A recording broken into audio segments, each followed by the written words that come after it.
I've got what you're having. Okay, so that's, Schaefer. don't admit anyone else yet. Start AM campaign. Should I do No, I don't know. You can do it. that? So the question is,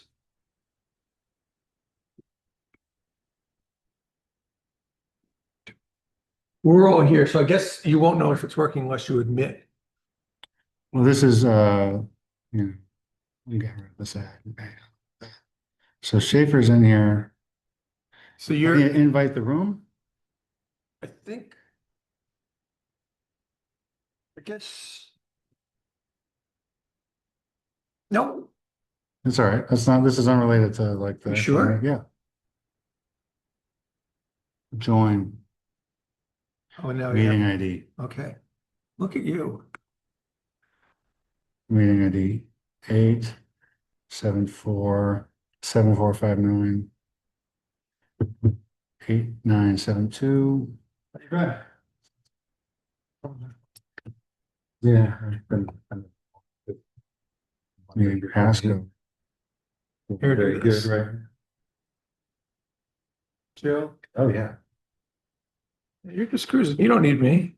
Now that I got this far, I think I'm 926157. Sorting.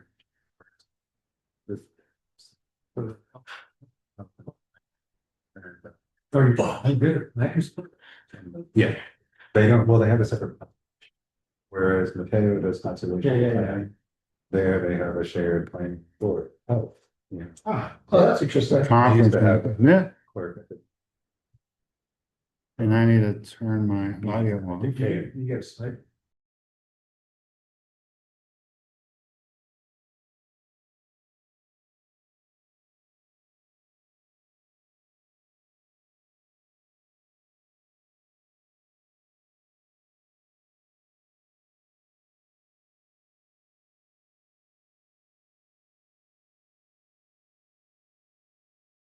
That's just so. Oh,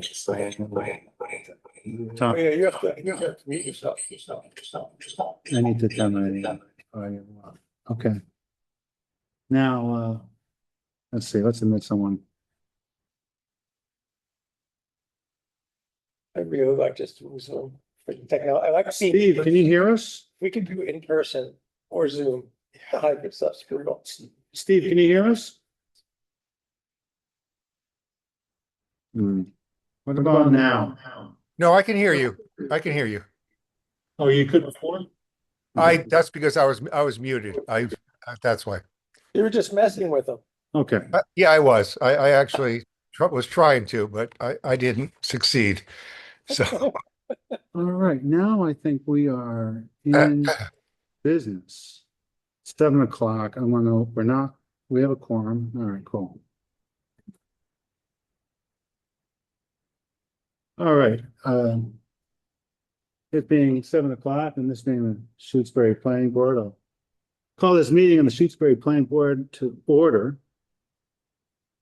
We are having a hybrid meeting with people located in Town Hall and participating remotely on Zoom. In Town Hall, we have myself, Nathan Murphy, Tom Seifert, Keith Hasty, Michael DeChiara. Remote, we have Steve Bressler. We have at least one or two more folks that may be joining in. Land use clerk is absent for tonight.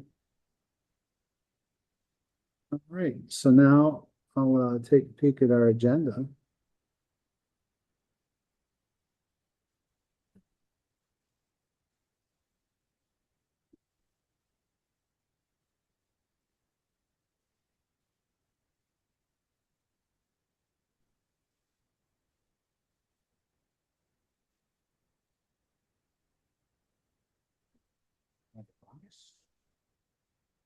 Give us a minute here while we get situated.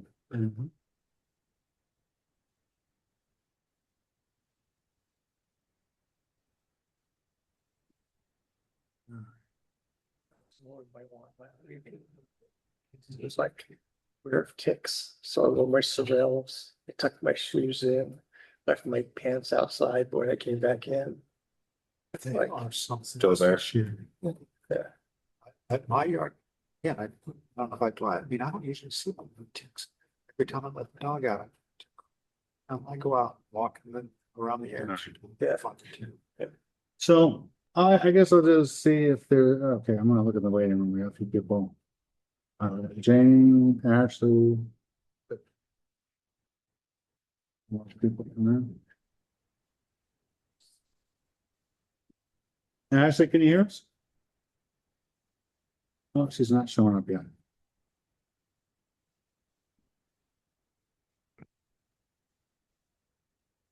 Ashley, can you hear us? You're muted, Ashley.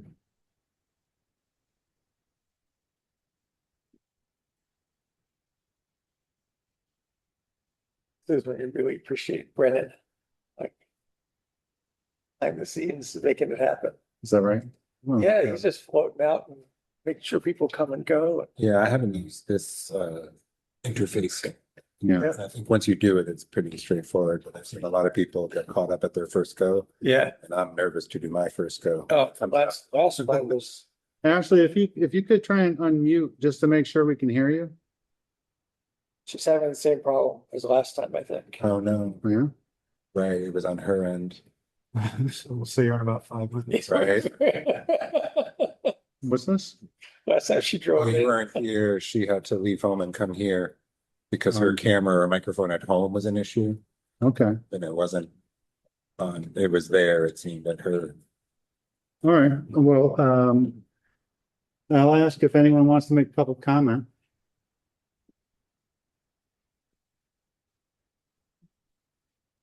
Hearing and seeing none, we'll move on to landowner education and guidance. Is there anyone here for landowner education and guidance? I had something, but Is it that, the issue I emailed you about concerning. I was gonna cover that under updates. Oh, okay. I thought you said it might be under land use. Well, if they were here, Guidance. Gotcha. Yeah. Okay. Actually, we cannot come in, okay, so I told her to keep trying. yeah, I mean, if her microphone is busted, then, you know, We should tell us. she could call in, yeah. Oh, yeah, that's right. I think she can maybe hear us. Well, if she, you know, if she calls in, she can turn down the volume on her computer or turn off the audio. And so she'll hear the audio on the telephone and she'll be able to see the visual through her computer login, right? Yeah, or she can use the phone. To the plazas out there, I know you're here for some business. Thank you for your patience. We're just you know, after the pandemic, there's only been a handful of times we've been in here in town hall to do meetings, and we've got some new technology here, so we're a little befuddled, but we're making our way through it. And at this point, being that there's no one here for public comment and no one here for landowner education and guidance, we'll move on to the Plaza A&R 314 Wendell Road and 282 Wendell Road. We've got some maps here.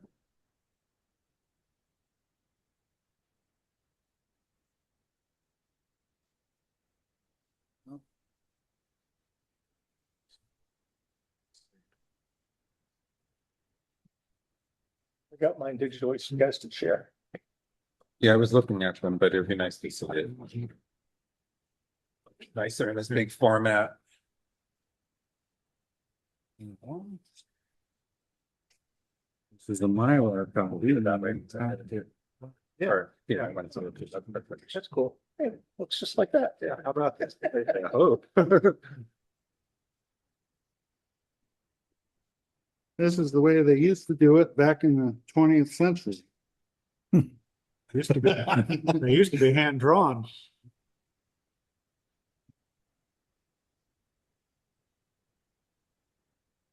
Not that long.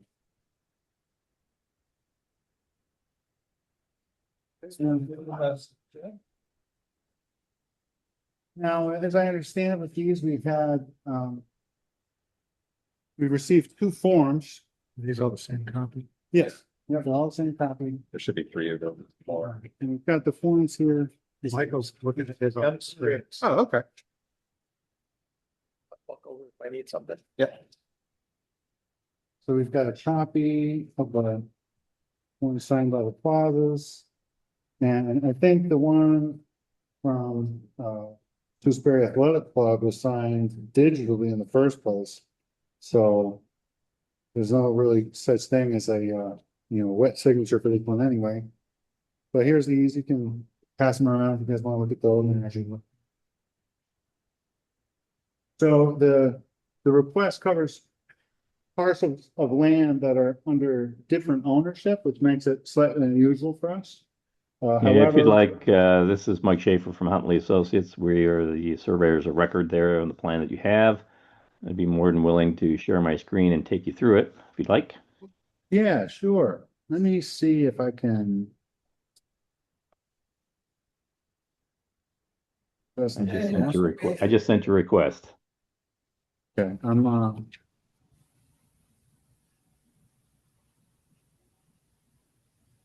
Can you hear me? Yes. yeah. All right. All right. Okay. Hey.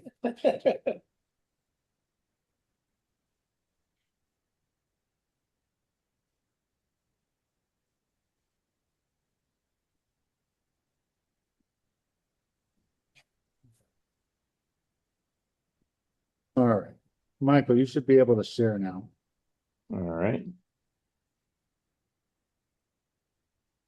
Yep.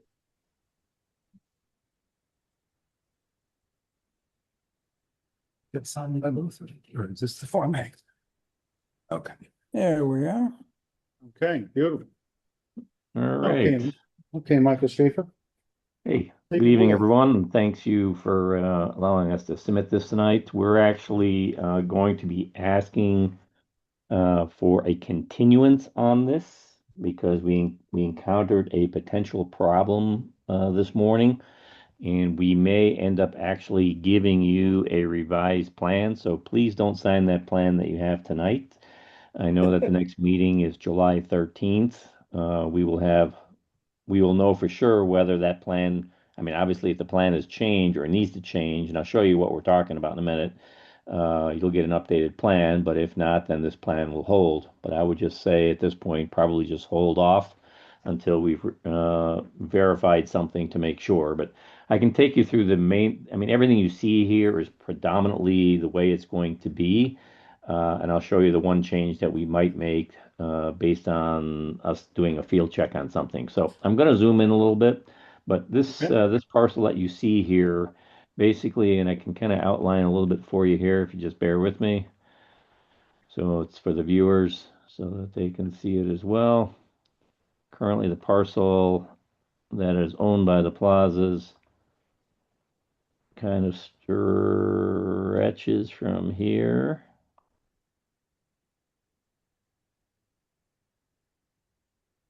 Like, yay. That's 56, right? Yeah, this is correct. This is this house right here where they live right now. Okay. So that's the parcel that they currently own, and we actually approached the planning board. Ooh, what do you say, Jim? About 3-4 months ago? Something like that. And the reason we had approached you back then is because we had some questions about this corner down here, about not having the proper frontage or having not enough frontage, and that the plaza eventually were thinking about or are planning on moving in this area here. And so we've had multiple discussions about obtaining a small piece of the Shutesbury Athletic Club, all of which this land was originally donated by the Plaza family, for the creation of this club.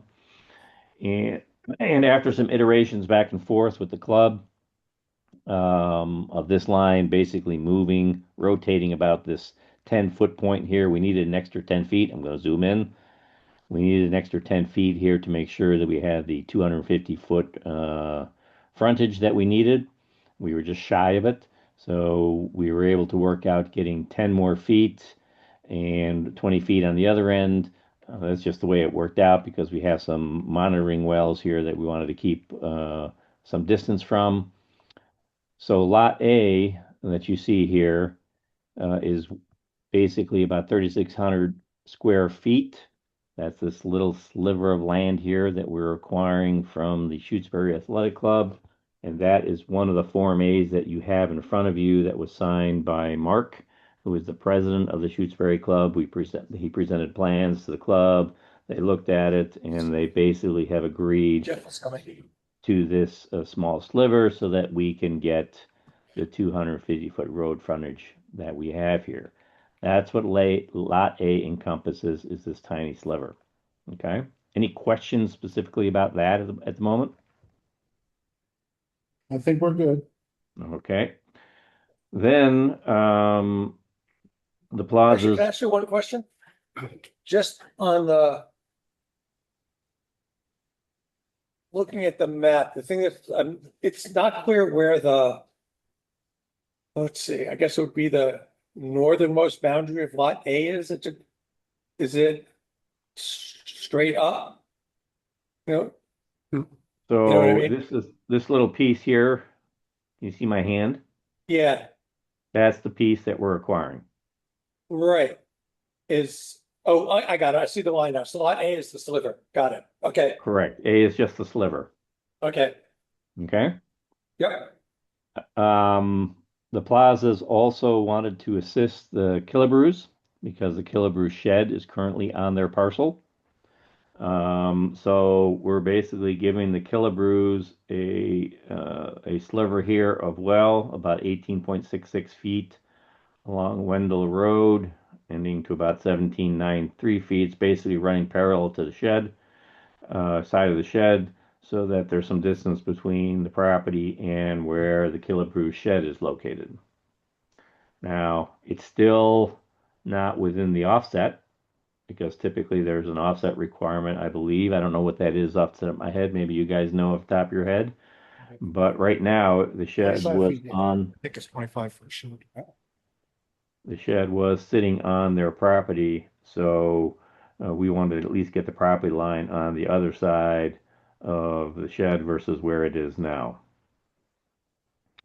That still leaves us a little bit more, leaves us a little more than 250 feet for road frontage on lot 2, which I will take to you in a minute, and 280 feet, 284 feet for where their current house is. So if you can imagine for a moment, if I now just move these lines,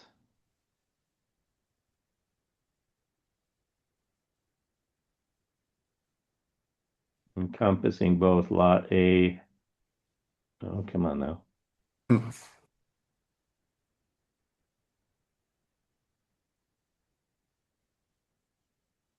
Okay, so now this would be the new property lines of you will, if you will, of their property. With the two parcels, assuming that they were, approved, then basically this would be the perimeter, if you will, of their or of their new property. Okay. Then what they're looking to do, and which is the second Form A that you have, not only encompasses the land that the plazas were planning on giving the Killebrews, but they're also looking then to subdivide their property into 3 lots: Lot 1, Lot 2, and Lot 3. And rather than trying to draw more lines down here, making things even more complicated, basically the dividing line is where my hand is. I don't know if you can see it. This is lot 1. Okay, meets the requirements both on regards to frontage as well as the amount of acreage. Then lot 2 basically is this piece here. Again, meets the required acreage and the lot frontage on the road. And then lot 3 is the remaining lot, which is the bigger lot, which basically now obviously has more than enough for the acreage and now has the road frontage of 250 plus that we needed along Plaza Road. So the two A&Rs that you have there in front of you won't change, even if we should push push the signing off of this plan until the next meeting, because the first one encompasses Lot 2, signed by Mark from the Athletic Club, and the second one is signed by the Plazas, that encompasses the sliver that they want to give the Killebrews, as well as breaking up the remainder of their lot into 3 lots. Did I do okay there? Does that make sense? Yeah. Yeah, One question, lot 3. Does Yep. lot 3 belong to lot A? I mean, because there's no there's no frontage on lot 3. No, lot 3 is not a buildable lot. Okay, Lot 3 is the lot. So basically, lot A will be encompassed into lot 3. thank you. That answers my question. Yep. so could you tell us what the problem you might be running into is, since you're doing such a great job of explaining? I'm sorry, what was the question? I missed What's it. the potential change we're looking at? Oh, thank you. So, in the process of moving this over for the Killebrewers, originally we had 10 feet here, and then when we only gave them 10 feet, basically the location of their shed is such that it wasn't enough to be able to be on their property. We were still cutting through the shed. So we had to make an adjustment, and in doing so, we forgot about the shed that was here. There is a shed here that's owned by the Plazas that may fall on this property line. So there is a potential that, let me pan out here a little bit, that this property line, let me draw another line here. I'm going to stay away from that line because so that it may end up coming something like this. I'll do it in green here so it's different. And I'm exaggerating right now. It's really not that much, but I'm just doing it for exaggeration purposes so that you see what we're trying to do. I mean, it's probably going to be, if anything, it's going to be something like that. Be narrow, pretty narrow. You know, Michael, I think we get the idea. So you might tweak the lines there around the sheds to Correct. better accommodate your intent. Correct. Yeah. And what'll end up happening, what that'll do is that'll end up then, we'll probably end up having to come out here like this a little bit to make up the difference, to make sure that we get the 2 feet that we need. Some kind of configuration, not exactly sure at this point. And again, we may not have to do anything, but we just felt it appropriate at this point to basically ask for a continuance till next month so that we can verify whether or not we have to change it versus having this approved and having to submit another one later. Thanks. I wanted to ask a question, maybe for you, Michael, but also the first one for the board. If there are setback issues at all, do we consider those in an A&R endorsement request, or are those not part of the A&R? If I understood it correctly, would there be setback issues with the sheds? Oh, Seems like a new parcel would have to comply with setbacks, right? Does the setback requirements include accessory structures? Because that's not always the does, case. yeah. I didn't look myself, to be honest with you. it does, but there's so in one case, in the shed that's shown on the The sheds are both set back to the appropriate distance. When we put our shed in, we had to move it further back to comply. And the Killebrew shed is back even further. So are you talking about, we're from the- talking about setbacks from the side yard. lot. oh, Yeah. yeah, okay. Which are the rule is 25 feet. Any idea when these sheds were constructed? The shed on our property, on our line? Yeah, Yeah, that was around 2008. okay, so that's current. Well, yeah, the question about The It's gonna- setbacks. Gotta draw it in here. Good one, but it's,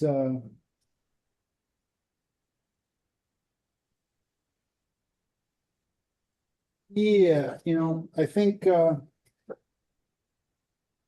it could be an issue for lot one.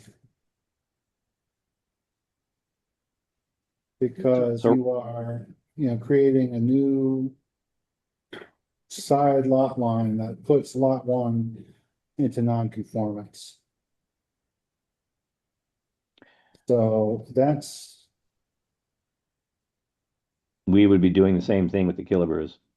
Right. Yeah. That's. well, you would not be doing the same thing with the Kilgrews, because as of now, the shed is actually not located on the property, and you would at least be getting it on the right side of the lot.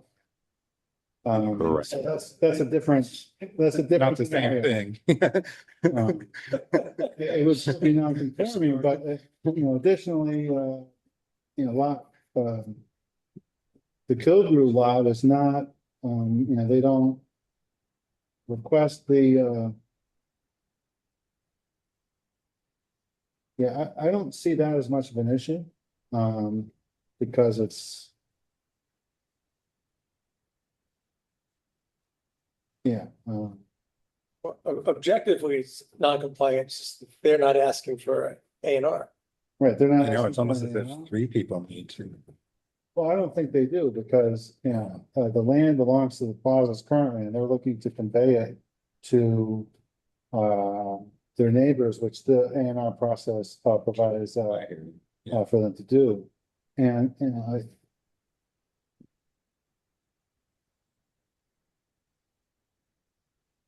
I think that, when you do an A and R and you have lots that are called buildable lots, I don't think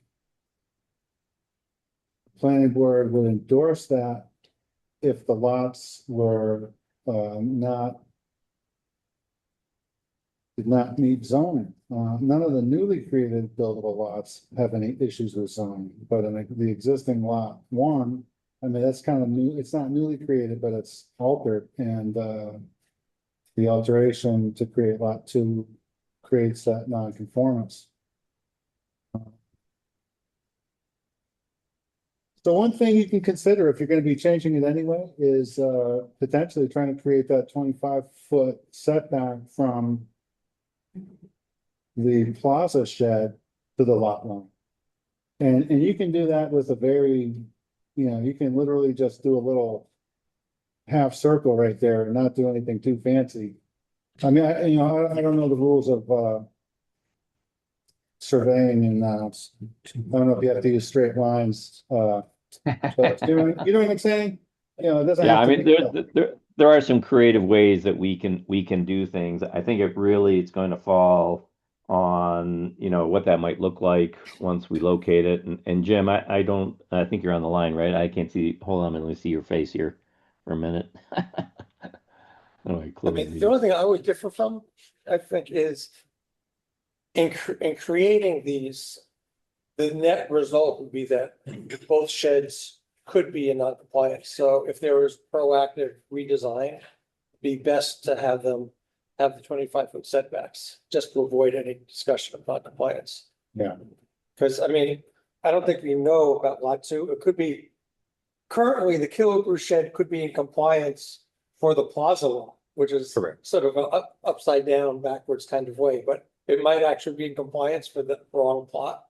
But by moving it, so I think the safe thing would be to do is just sort of assume that for the new plot lines, both for the Killebrew shed and the plaza shed, that there's 25 feet of setback, and then everything's. Is that line moved is that 18.66 feet and 17.95 feet? Yeah. Correct. Yeah, so. I mean, there's lots of things that we could do. I think we were trying to do straight lines, again, trying to keep it consistent, trying to keep jagged edges out. But we may not be able to do that. Like an asterisk. In the Well, I sense mean, that certainly, there's things that we can do, like, originally we were back at 10 feet, right? So, I mean, theoretically, we could do something, Right. like this, right? There's lots of things that we could do. I guess we'll just have to decide. I guess, it's going to be kind of important for, and maybe that's one of the reasons why we still wanted to discuss it with you today, even though we were prepared to submit this as an official A&R. We wanted to kind of hammer out, I think, exactly what you were thinking. And if it truly is going to be an issue, then the plazas will have to rethink of how we want to give property to the Killebrews in order to accommodate the required offset for that, as well as a decision on what to do with their own shed, whether we move this green property line or whether we move the shed, So, I mean, I think we have to make some decisions collectively on, I don't think these are showstoppers either way. I think we just like to hear from the board as to what it is you want us to do so that the next time we come, we'll have a plan that can be fully approvable, if that makes any sense. Mhm. Yeah, and I mean, what I would say is, the best thing for you to do is to, do some research into the case law around this. The statute says, it contains a phrase along the lines of, the planning board, will endorse the plan unless it shows a subdivision. Okay, so this is not an issue that is gonna lead us to believe that the plan shows a subdivision. Okay, so I don't think, I'm not, offhand, I would certainly not bet that, we would be, within our authority to decline endorsing this plan because of these setback issues, Steve. Correct. Maybe, especially on the plaza shed. But, Yeah. No, I think we and recognize possibly that. I on mean, Kilbrew shed too, I don't know. These are like really nitty gritty questions. As far as an A&R goes, like I said, most of the time these are straightforward, but not always. So. yeah, I mean, we went through your bylaws pretty extensively, and there was nothing, typical A&Rs are just a subdivision of land. And the key requirement is that it has to meet the zoning requirements. It has to basically be, if it's going to be of a certain size, a buildable size. I mean, just because we do an A&R doesn't mean it has to be buildable, but in order for it to be sold as a buildable lot, it has to meet the certain requirements of the zoning regulations. Obviously, whoops, hold on, what did I just do? There we go. Obviously, these small slivers are not buildable lots, and the intent is, basically we did this based on our meeting with you guys, 3, 4, 5 months ago, whatever it was, because we were asking for a possible potential variance. And then you said, well, you should really try to get the extra 10 feet. So that's kind of what we did. It generally was not really an issue since the Plaza's owned all this land anyway at one point. But, and then in the process, we're trying to help the Killebrews out and things like that. So I think we recognize that even though this is really I mean, we didn't even really show these. We didn't really need to show these. We did them really just out of honesty and just to show you what we're dealing with. But I know that according, to typical A&Rs that we do pretty much all over Western Massachusetts, that, typically you're just looking for the buildable, but we wanted to be straightforward with you while we were doing it. Now, certainly that doesn't mean that the building department couldn't come back here later and say something to the Killebrews and say, hey, you only got 3 feet, you got to move the shed, or if the same situation were over here, the plazas would have to move their shed, if you will. So I think since we were basically not really going to be asking for approval because we wanted to check this shed just to be assured, that's really why we're holding back right now. But if you feel that, this is really kind of out of the jurisdiction for the A&R, which it typically is, but we want to give you that opportunity, then we could move forward and deal with the shed accordingly and submit the plan. And if the shed is in fact too close, if the plaza decided they wanted to move it at that point, they could do so. Or if the building department came around and cited them, whatever. I mean, it's pretty much open out there. There's nothing out there. But so I don't know how much of a deal you want to make it. It's up to you. That's why we bring it up to you. Have you checked with the ZBA at all regarding the sheds and setbacks? We have not.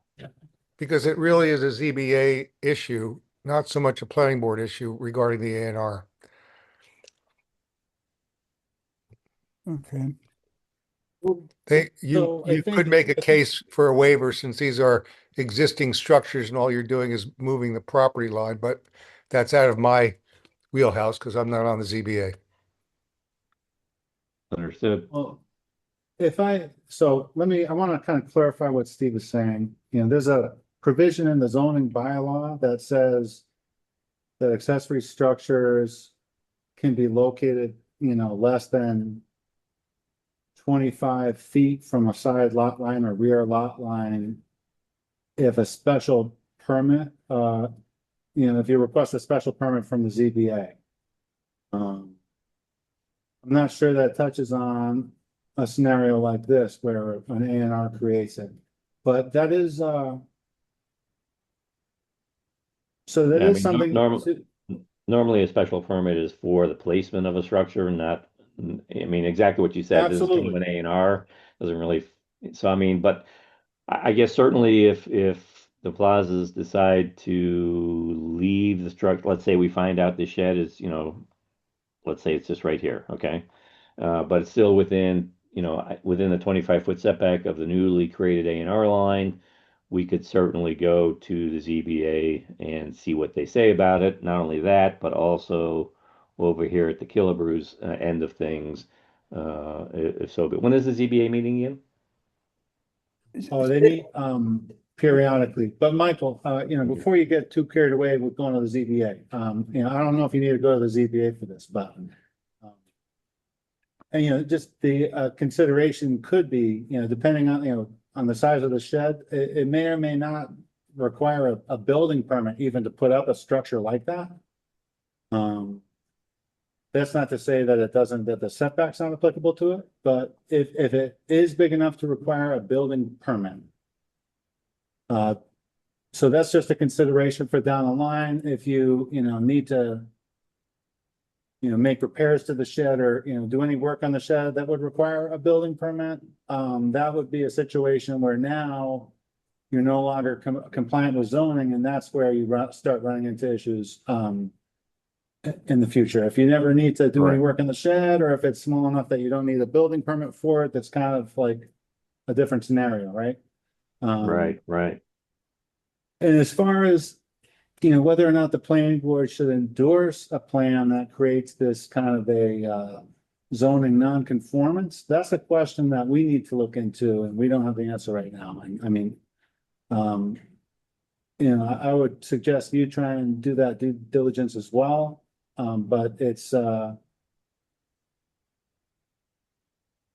it's a valid question. I don't know the answer to it. I mean, that's all I can say is I don't know the answer. First time I come across this. Go ahead.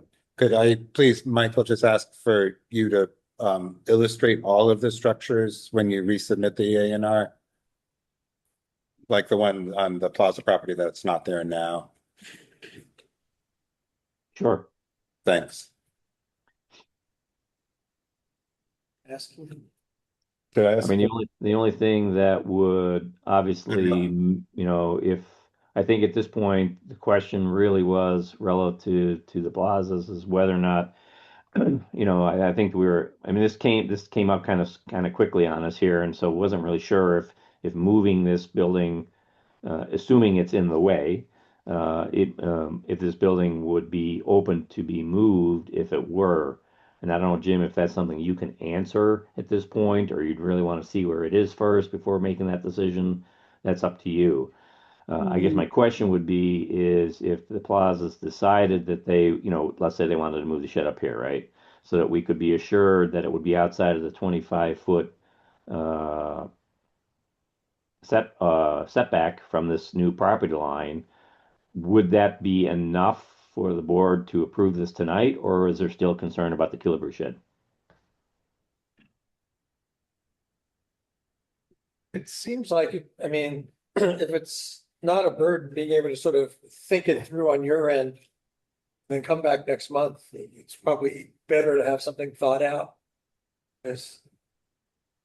So the question is, would we approve it tonight with Some assurance. Basically as is, you know, if you didn't come and say that we had this potential issue with the Kilgrew shed, Correct.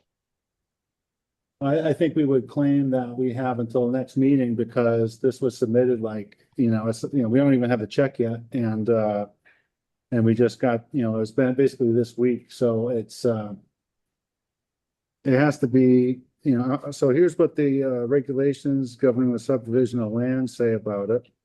And this is, Yeah, I mean, I know it's 21 days, I get it. yeah. You know, I mean, the next meeting's 30 days away, but we're not gonna So hold all you right, to it. let me read this, Michael. For the purposes of this section, the date of submission to the planning board shall mean the date of the first regular or special planning board meeting following delivery of all copies of the items specified in section 2.b.1a through 2.b.1d above to the town clerk. In order for a plan to be deemed so submitted, the delivery to the town clerk must occur no later than 7 days prior to said planning board meeting, which this does not meet. Therefore, it would not be properly submitted until the next planning board meeting, at which time the 21-day clock would start. So, that's what we would do if we were opposed to the question of whether or not we would endorse this night. We would say, well, we're not gonna, you know, we don't start the 21-day clock until next meeting anyway. Being in the case that you do need to go and look at these items, we're gonna have time, you're gonna have time to figure this question out. And do the right thing. Now, I know that maybe you know, some making this less easy than it might normally be if there were not any sheds on any of these lots, but I mean, that's just the way it goes. So, you know, well, we're gonna do our research and we'll be happy to revisit this in July. And I just wanted clarification for myself, and maybe we can find it out outside of the meeting so that we can go on, but is this one A&R or two? And how does it work where an applicant is or is not the owner? And I just wanted to be able. Well, it would be another element for due diligence. I do have Yeah. an inquiry with Donna, well, actually, I asked clerk to do it. So, yeah, we'll have some, I mean, honestly, I don't think that this is a problem I'm just because curious. you know, the statute doesn't state that you know, it says anyone, you know, anyone can make a plan of land and have it endorsed by the planning board if it's not a subdivision. You know, it doesn't, you know, you could make it, I could do it on your lot. If the owner It just signs. requires the Well, appropriate Form A signature. The Form A states the owner's signature. Right, that's what I'm thinking. Correct. So, okay, yeah. So that's a Shutesbury form. I mean, it's, I don't know if the regulations, I don't know if they mentioned the owner in there. The form has the owner on it, but there's no mention of the owner of the land in the statute. In the subdivision control, that I've seen, The one thing I would ask, I just, since we're in public meeting rather than later, is yeah. I think the question that comes up for me that Keith was also asking is if we did a waiver around the setbacks, does that all of a sudden trigger it not being an A&R? You know, like an A&R is approval not required. If you do a waiver, does that change the characteristics? There's no mechanism for a waiver within sight. You know, for a waiver, they would, you know, they could approach the ZBA and say, I don't know, I mean, that's like, you know, it's outside the scope of like the current framework, right? You know, you would do that if you're building a new shed. If you do the A&R and we endorse it, and now you've got a non-conformance, you could submit a waiver request to the ZBA to get in conformance. But if it was out of conformance, we might not endorse it, and then they would go to the CBA. Like, it's sort of like, Well, yeah, it's like what comes first, the chicken or the egg? yeah, it's a little confusing. Yeah. I mean, I'm somewhat inclined to think that we would not have a reason to decline endorsing it, being that it doesn't show a subdivision. But there is, I mean, it's, I'm not 100% on that. You know, are you? Well, I mean, the extreme would be, which is not this case, but just say they had 100 foot of frontage and it was 225. It still wasn't a subdivision, but it was out of compliance because of lack of frontage. We would be having a different conversation, right? So if they're doing an A&R that did not, if they say that it's a buildable lot, but it doesn't meet like the frontage Yeah, or the area, yeah, then I think we could say that, you know, we're gonna decline to endorse because it's, because the plan is like, you know, I mean, I think the, significance is totally different, but it would also be out of compliance. It's just more extreme. That way. right, yeah. So I know, I mean, it's definitely a valid thing and it might not be, might not be able to do, might not be able to endorse it due to the issues with the shed and potentially the driveway for that matter. The driveways don't really fall under the setback requirements. Right. It's really structures. I mean, honestly, if, you know, and I'm not trying to be confrontational. I think I'm just discussing it out with you. Normally, we wouldn't have even shown sheds. I mean, it would have been a responsibility of the property owner to, I mean, an A&R is simply a division of land. If for some reason, let's just hypothetically say, if for some reason, you know, in this particular case, I mean, we showed the shed because we were trying to do the right thing here, but if we didn't show the shed, none would have been the wiser, right? So if for some reason the building inspector or they decided they were going to make some improvements on there and they needed to submit this plan and they just show this, then they would have been out of compliance and they would have had to basically move it. Same thing would have been with the plazas here. You know, that's why I was kind of asking, you know, Jim and I were kind of talking about, you know, would you move the shed type of thing? And you know, he may end up deciding, him and Jen may end up deciding just to move the shed, you know, so this issue doesn't become an issue anymore. So, I mean, I know what you're trying to do, and I respect that and appreciate that. And I think we were just trying to be straightforward and honest with what our representation was of what was here. And I think at this point, you know, we'll just go back to the plazas and we'll sit down and we'll have a discussion about, you know, what do you want to do here? Do you want to bend this line to make sure this shed doesn't fall on this proposed line? But I think, you know, one thing that would be very important to know for us is if you feel that this A&R needs to comply or needs to show that it's in compliance with all the zoning regulations on top of it, which I don't think is the case, but if that's what you think it is, then we need to know that so that we can go back and make the appropriate changes to make sure that if they decide to give more land to the Killebrews to make sure there's a 25-foot offset here, then we kind of need to know that. Does that make sense? Otherwise, we're going to be back here in August. All right. I'm going to say again what I said before. I would check with the ZBA. Okay. I'm not convinced the shed and setback is I'm not convinced that it may be, but I'm not convinced it's a planning board issue. Okay.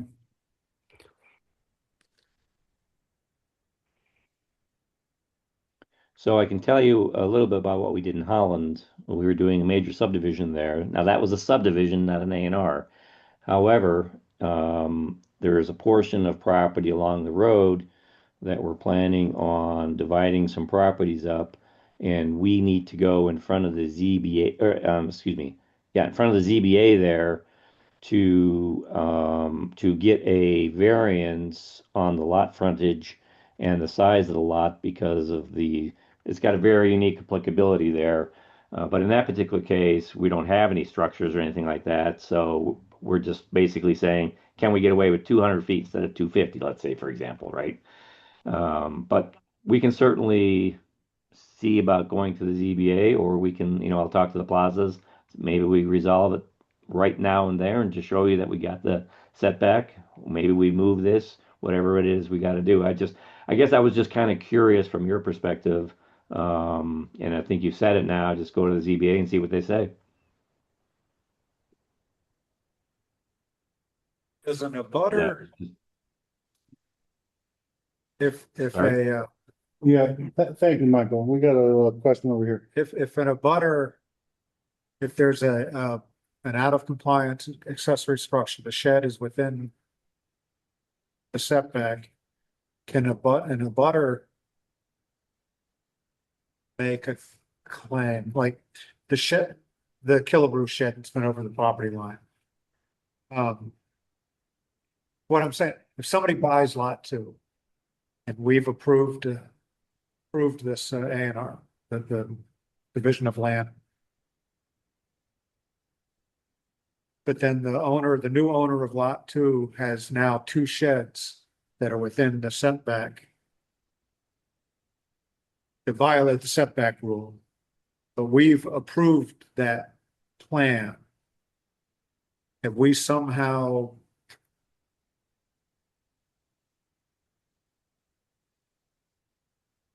taken away the new owner of lot 2's right to somehow adjudicate that violation of the setback rule? Well, the new owner, they could make a complaint with the building inspector. They could, I suppose, they could sue us in land court and say that we exceeded our authority in endorsing this plan because it, we knew it had these potential setback Right, right. issues. I don't know if that would have any merit.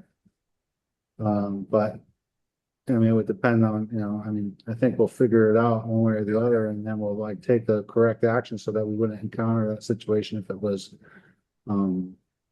I mean, there's a lot of non-conformity out there, it's not like Oh, yeah, an for issue sure. and But it doesn't have our stamp on it. Something that we knew about and then, yeah, I mean, it's kind of like though, at some point we changed the zoning bylaw and that made it non-conforming when we did that. So I mean, I know we want to move on. Can I ask one other question? yeah, we do want to move on. Yeah. Can you just zoom out a little bit for a second? I just have a question before we wrap this up. So, yeah, I just want to see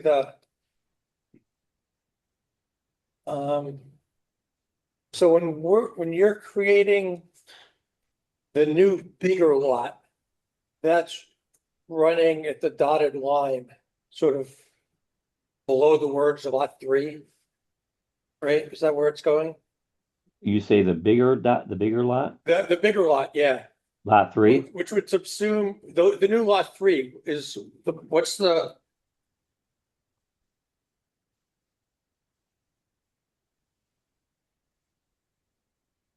Okay, so not to solve your problems, but I guess one thing just to question is if all you did was the lot A creation and then the plazas gave an easement for the shed, you don't have to change the other property lines and then you don't have to mess with anything. So that's something to ponder, I guess.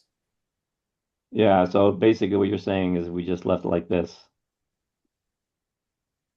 Yeah, because right now you just keep a status quo between the plazas and the Kilgers and do an easement for the shed. Easement for a shed? I don't know, why not? I've not seen easements for structures. This came up in Wendell recently, Oh, where a neighbor wanted to put a shed where they had an easement for parking and the building commissioner came back with, doesn't compute. You Even don't if- have easements for structures. That would mean they'd have to kind of rent that structure from or potential, like it Yeah. may not be as simple as an Okay. easement for a structure. okay. Yeah. So that would have been an existing easement that may have had, language that specified its uses or. It was, So but that's- he was hard pressed to think of easements for structures. I'm just saying it as a warning. Yeah, no, I mean, Like, if you get permission without changing the lines, that would be a lot easier. I would like to see one because we Yeah. couldn't find one. Okay, So Yeah, normally easements are for land and not structures. I have never seen one in my entire career. I know, it's good. I'm not gonna tell you how old I am, so.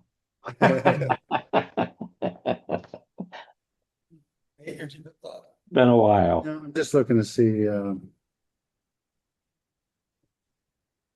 Do you have any issues with lot 3 or anything like that at this point? I mean, obviously, whatever changes we're gonna make are gonna be down here around lot 2. If we make any changes at all, let's say, for example, if the plazas end up deciding to move their structure out, then that line doesn't become an issue anymore. And then we'll just have to address the Killebrew. But what about, let me close this up a little bit. Hold on. So we're identifying, we're creating 3 lots, right? We're creating 1, 2, and then 3. You see any issues with at least the general scope of the lots? Yeah, Michael, I've just been trying to do a little bit of research on the fly here and, you know. Sure. Your point about normally not including sheds, I don't. You know, you might be right on, you know, I gotta look a little bit more, but, I'm not seeing anything that says you have to include all the structures on the plan like this. Which, you know, tends to, drive us in a certain direction. I'm sorry, I didn't quite understand what you're trying to say. Would you mind repeating that? What I'm saying is, you know, you might be right, you know, like, what. I'm trying to look at regulations and subdivision control law, you know, definitions about, you know, what a plan is and what it must include, and I'm not saying anything contrary to your statement that we wouldn't normally include sheds on these. Correct. So, I mean, I'm gonna do a little bit more of a thorough look in the interim. But I think for now, we're in a good place to move on. Yes, anyone else have anything else they need to say on this topic? Michael, Jim, do you have any Klaus? questions? Nope, I don't have any other statement to make at this point. All right, we'll take a look at this for July, and I'm sure we'll get it worked out. If we need to have an interim conversation about what your findings were versus what our findings were, we can do that, but then we'll do a presentation one more time in July, and hopefully that'll be the end of it. Yeah, you know, I would definitely say, you know, yeah, communicate with the land use clerk. You know, we've got a chain already going, Michael. And like I said, I've also got the you know, we were asking our town attorney about the submission situation, which, you know, I think is fine, but she said she has some questions on it as well, so we have probably all the answers we need for her now, and we'll be in touch with what we find, so. All right, sounds great. Thank you so much for your time, everybody. Really do appreciate it. Thanks, you too. Have a good night. Mhm. Karen you. and her attorney are on. Excellent. Why don't we let in? I thought, There she is right there. yeah, okay. And sorry if you're in the waiting room there for a few minutes. I see Karen and Peter. Welcome, good to see you. You're both muted, so if any of you are thinking about talking, but before you do, I'll just quickly just give a rundown for the board that obviously the Jewish community of Amherst already has a cemetery in town. They're looking to do an expansion. WD Coles has apparently indicated that they are going to donate a parcel. They're in the process of potentially acquiring said parcel. They wanted to have a conversation with us. Now, we received an email from Karen a couple of days ago that the point was more or less, we do not believe will require a special permit. And I think, you know, if anyone went and looked at that, they might say, huh, okay.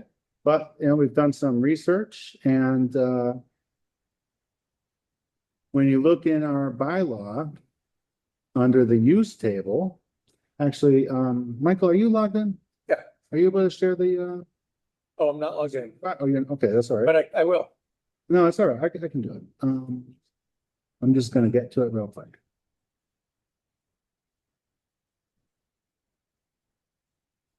Sorry about that. No, it's quite all right. No worries.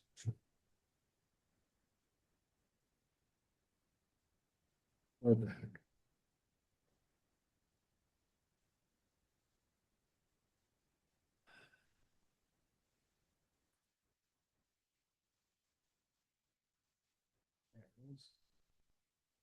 Okay.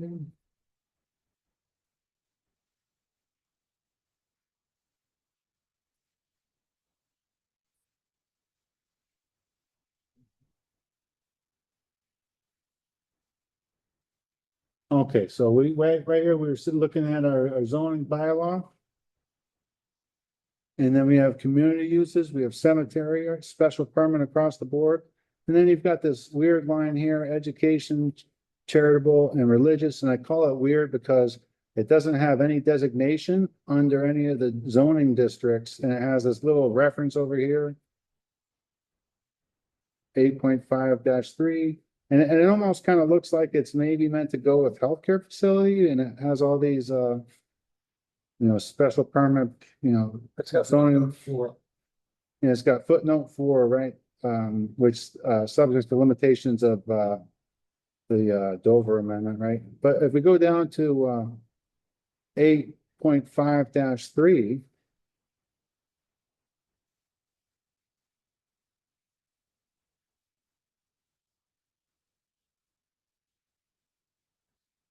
Education, religious or childcare use, educational use, religious uses, family daycare homes, daycare centers, and school-age childcare programs as described in MGL Chapter 48, Section 3 are permitted by right, subject to all applicable provisions of this bylaw.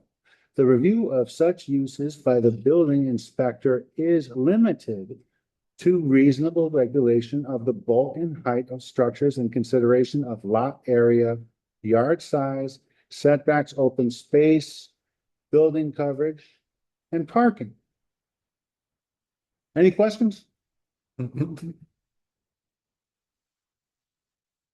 I have one, but I can't find I was looking at the handout, the AG's handout, Yeah, and when I was trying to, I mean, I think we can, have Karen and Peter present, but just the difference between the Dover Amendment protections and our bylaw seems to be what kind of cemetery. So if it's a religious cemetery, then it's Dover Amendment. If it's a secular cemetery, then we can require a special permit. So I think it's, because in our bylaws, it just says cemetery, I believe. So I think that's the key. I think the difference. word use was meant to be understood after the education religious in our bylaw table that you just Yeah. displayed. So like, there was cemetery use, there was religious educational blank use, there was this use, so. Yeah, Right. like there's a cemetery and then there's Yeah. educational, charitable, religious is another line of use. Right. Yeah, right. One doesn't. So I think that would explain why in our zoning bylaw, cemetery requires a special permit. And then if it's a religious cemetery, then it falls under the Dover Amendment. That's how I was understanding it. Mhm. Okay, just to get on the same page. yeah, absolutely. And I think, For a hierarchy of where the by right ones were on top. And then there was kind of accepts or something, or they were at the bottom, but to have them placed in the table where they are Yeah. is for me kind of the logic break. That makes it hard to read it.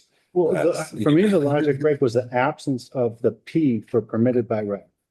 Oh, that too. Yeah, why was there nothing Basic. across the board Right. there? Thank you. Yeah, yeah.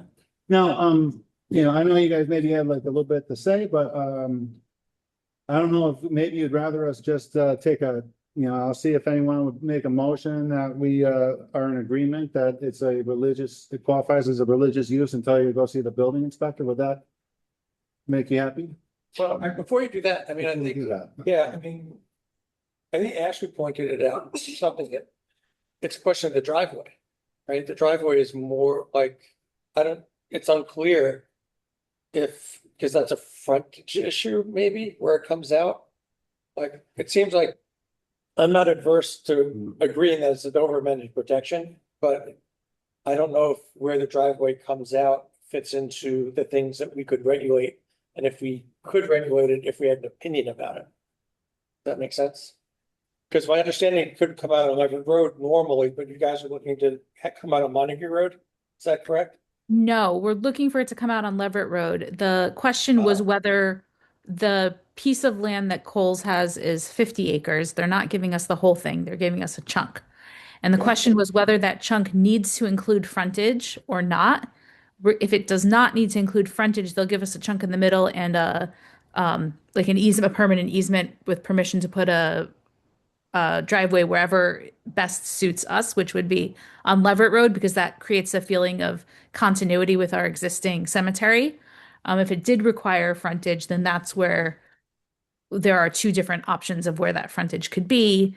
But it's our opinion that, and by my research at least, and from Attorney Lane, that it probably doesn't require frontage, and so therefore they can just give us the chunk in the middle that makes the most sense to be a cemetery. That was very helpful. So there would be very little frontage And you would have like frontage sufficient for access, and then there would be the chunk in the mid, and then it would open up. And you'd have a clearing where you'd be able to have the cemetery more or less. Yeah, I'm not even sure that we would have frontage. It would just be an easement. Like Easement. the borders of ours wouldn't have frontage at all. And then we would have an agreement with Coles for permanent access.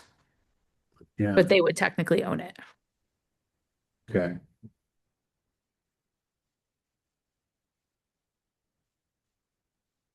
Area. Sounds like a question or something. Provision part, I mean, frontage is not in there. Right? Yeah. Lot area, yard size, setbacks, open space. I mean, It's going to be So- all open space. yeah, I mean, I'm inclined to let the building inspector figure this out. I mean, unless there's something where, you know, I don't know, I mean. You know, at first, when, you know, you sent the email, I was unaware of this clause in our you know, the bylaw is very long, obviously, and like, you know. Every now and again, you just come across, oh, there's that little thing in there that does this. And it says, you know, it's basically permitted by right, and you know, you talk to the building inspector. And this is unusual because there's no structures. Right. Correct. There's no building. And in fact, the type of headstone or monument that it would go there per our rules, our internal rules, is a flat piece that's basically flush with the ground. And it even specifically says no foundation, no concrete for our internal rules of how we do our cemetery. So there's like no construction or anything No, that I can get, be I get it, considered I get a.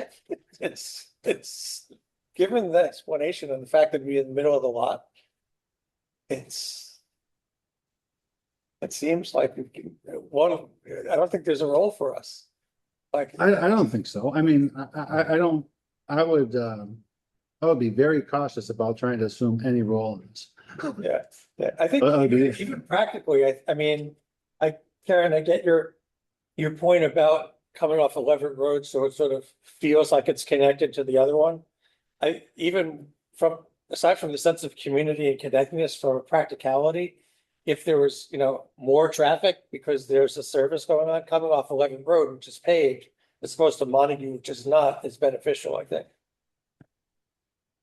So would anyone, you have a question, Tom? Yeah, I just wanted to throw into the mix for, you know, understanding better for my part, how we would parse out or whether we even need to go to the question of drivewayness. Is it just a question of crossing over?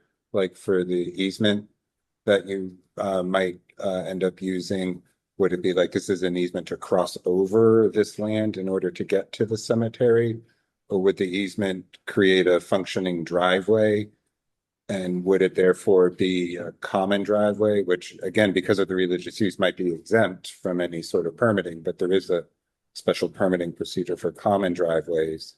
And I just wanted to make sure we know what we are It's exempting or certainly going to not. be a common driveway because Okay, I there's no dwellings there. Then I wanted to ask Right. that too. Is this only relevant Right. for residential purposes? When you get into that? If you could call it a So- shared dwelling among, you know, your many departed, but other than that. Sure, and I wasn't sure, because it just says every lot shall have access from its frontage by a driveway, and so that's why I was confused. Is it every residential lot or not? Because No, clearly not every lot. That is, the And, shared uh, driveway is not applicable. So Um, thank you for letting me say it. I just wanted to, because I'm also learning.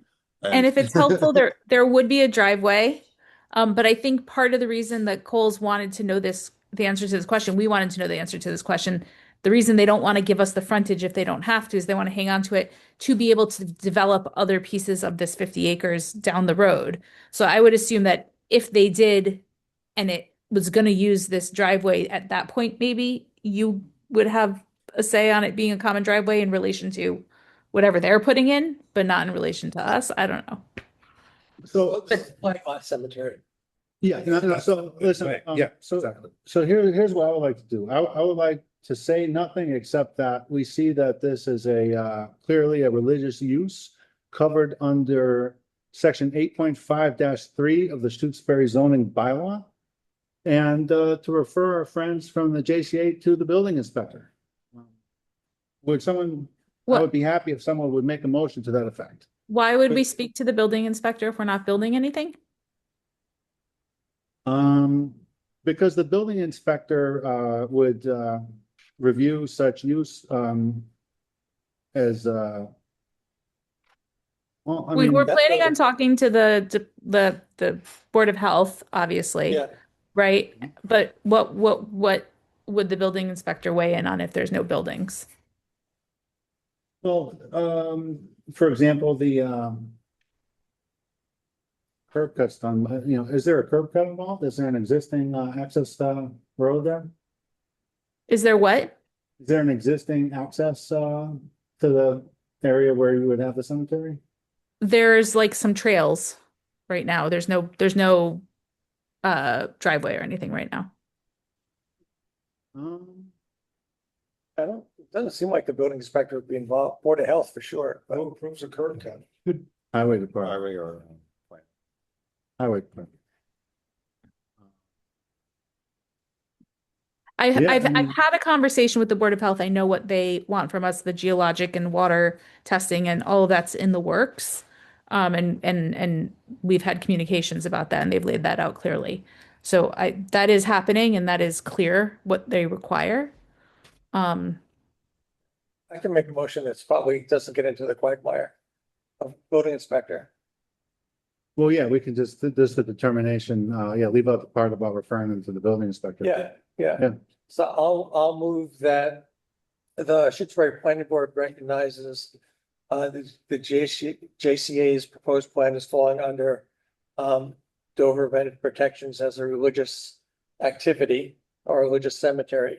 And therefore, the planning board has no role in regulation. Citing, section Citing 5. 8.5-3.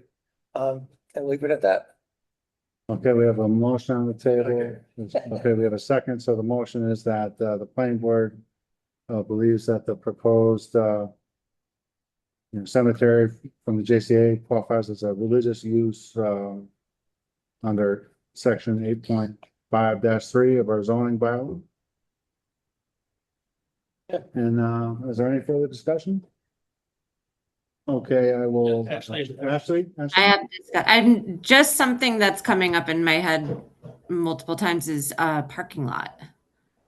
Like, which looking at the Dover, the documents that you all sent earlier today, it does say that that is one thing, if it's reasonable and if it's not restrictive, that we could potentially regulate. And I'm not saying I want to do that. I'm just curious, Karen, we haven't seen any plans or anything. Like, are you planning to have a lot back there? Is there going to be paving? Is it going to be gravel? Yeah, so we're not that far into the process yet. We're going to be working with the Conway School students to develop an initial plan in the fall. But I imagine it would be similar to our existing cemetery where there's a gravel driveway and then what we use is extra grassy space for parking because really parking only is needed when there's a funeral once in a great while. The rest of the time it's like one car at a time. So I don't imagine having a lot per se. And definitely our whole purpose is to stay away from concrete and cement and adding to the environmental load. So I cannot imagine that we would pave. Okay, thank you. I appreciate hearing that. And in fact, for what it's worth, we're not even going to cut down the trees. Most of them, the whole thing is to be buried in the woods. So we'll get rid of some of the brush and stuff, but most of the large trees are going to stay because that's actually what people are looking for in our community. That's beautiful. Okay. Great. Peter. Yeah, I don't want to add more than is needed here. I just want to stress Karen and the JCA's purpose. It was really to be good neighbors. Bring this to you all now to have this conversation. Legally, I do not think that the Shutesbury Planning Board has any role to play in this because of the Dover Amendment. Arguably, parking concerns may arise, and that is definitely one of the exceptions to the exemption. And I appreciate how well the Shutesbury zoning bylaw tracks the language of MGL Chapter 40A, Section 3, the Dover Amendment, to just spell out what it is you can regulate, and that when it comes to religious land use, everything else is exempt from the bylaws. So I don't think frontage comes into play. Otherwise, I agree with Ashley, perhaps parking, and that could be a further conversation. Of course, JCA does not even own this land yet, and so there's no permit before you. We just wanted to have this conversation now so that you understand once perhaps they do purchase, there will not be an application for a special permit because we just don't believe that the bylaws apply. Outside of that, of course, the Board of Health, Conservation Commission, of course, there will be applications to them as required. And potentially down the road, there may even be a town meeting for the final approval of cemetery land. Otherwise, yes, this is a religious land use, and we believe it fully exempt from the bylaws. That said, I think Karen has expressed this in her letter.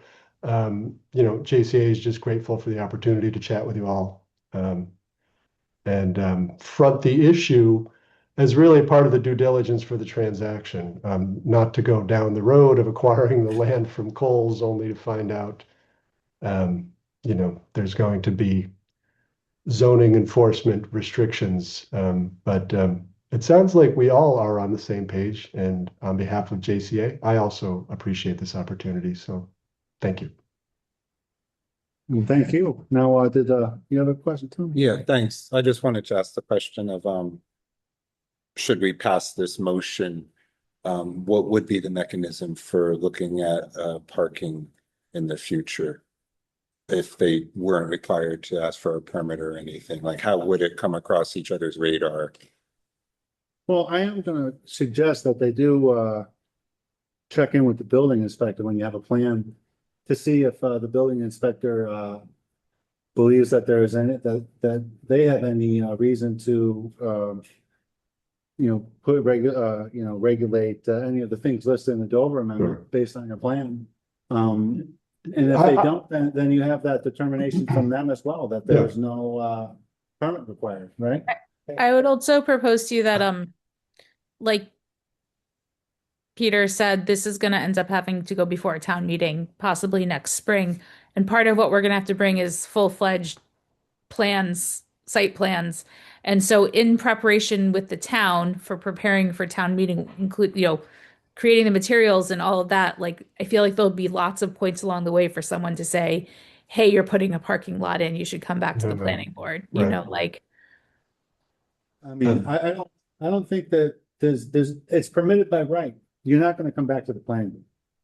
If anything, if they put in a asphalt parking lot that was like 10 acres, we would want to regulate that. So if we decide to do that, I'll voluntarily come back and talk to you. It's just an example. With Klieg lights.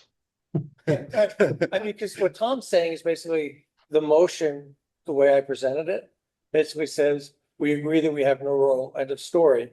But if there was an egregious parking lot and we said, hey, wait a second, we actually want to have a voice in that. I think your question is, what's the mechanism of saying, hey, but? Right, like maybe the motion should just say we recognize that It falls under 8.5-3, but that leaves open. As presented, because Karen explained that it's going to be grass. So as presented, we're determining that we don't have a role. well, in section 8.5-3 specifies that the review of such uses by the building inspector is limited to reasonable regulation of the bulk and height of structures. And it would be entirely on them whether or not they include the building inspector in their process. That's their decision to make. And if something comes up on the lot that either something causes us or any member of town reason to believe that there's something going on the lot that either doesn't meet the category of an educational, religious, or childcare use, or is not being properly regulated by the building inspector to meet the bylaw requirements for for the things laid out in the Dover Amendment, then they would, there are enforcement vehicles in place to address it. Right? I'm good. I have one comment. It's not about, Okay. just given what I think the prior proposed purpose of the slot was, I'm really thrilled that this is. So. Indeed. We're kind of hoping many in the town might feel that way. Right. So, and as I said, like I once you have the plans from Conway School, if it were me, I would probably just, ask the building inspector for a determination of whether, they have any input on that or not. They might say the same thing, especially if you're just doing gravel and or Grass. dirt, grass. I mean, whatever. So anyway, I've said everything that needs to be said. I'm gonna call the roll here. Dick Chiara, Aye. Hasty, Aye. Hycroft, Aye. Mixing it up. Breslin, Aye. Seifert, Aye. Weston. I'm a member of the JCA, so perhaps I should abstain. I'm not sure. That's perfectly fine. And I'm an aye, the motion carries. And that's that. Unless you have any further follow-up questions, that would conclude our business. Thank I you would say very thank you much. very much. Yep, Yeah, thank thank you. you for reaching out and having a conversation with us. We're grateful as well. Thank Have a you. wonderful, Thanks. wonderful evening and best of luck in your endeavors. Thanks. Good night. Good night. All right. Moving right along. Associate member. Is it 7:45? No, it's not. On the agenda, it is. 8:19. I know. Oh, I have the next item. got it. The time was supposed to be 7:45. I had a placeholder for associate member applicants, being hopeful that we received an application. I put in no vote because, basically if you're gonna do a vote, we need to have a name. Right? We know that. All right, The I one. review and approve minutes from May 11th. I'll move to approve the minutes of May 11th, 2026. So your second? A second, I had one correction I sent to Mateo. Should I mention it or it was just Yeah. a typo? I wrote it to him today, so So we don't think that it's in there yet. um, on the top of page 2, it said for. Hold on. plowing. Oh, I'm sorry. Give me 1 second. I'm gonna Yeah. actually just bring it up. Oh, okay. Yeah, thank you.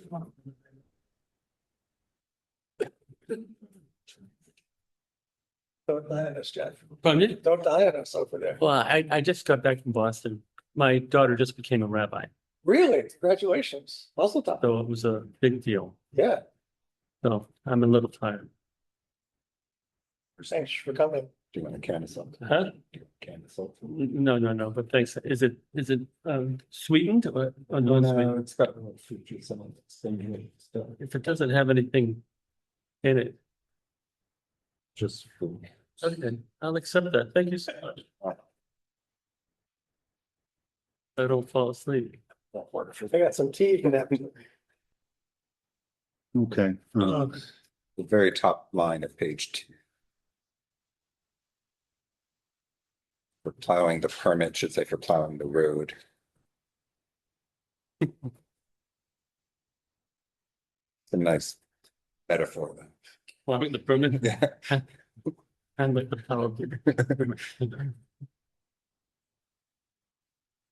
Okay. So I had a few small ones, so, for the, oh, You actually, sent an email. I did. But I can just, it's only three things I can, Okay, go down that page just a little bit.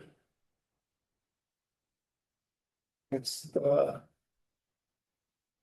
there's well, go back up. It's the last sentence. It's consolidated process. Starts with that page 2. Go up just a smidge more. Yeah, there you go. See, consolidated.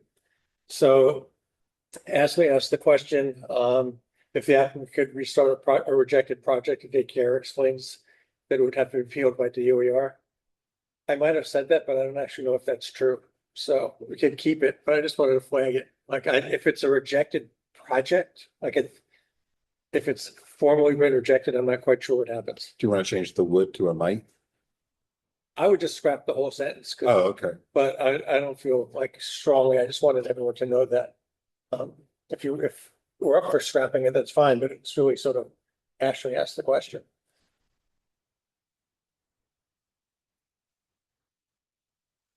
why don't we do, I'm not attached to that one.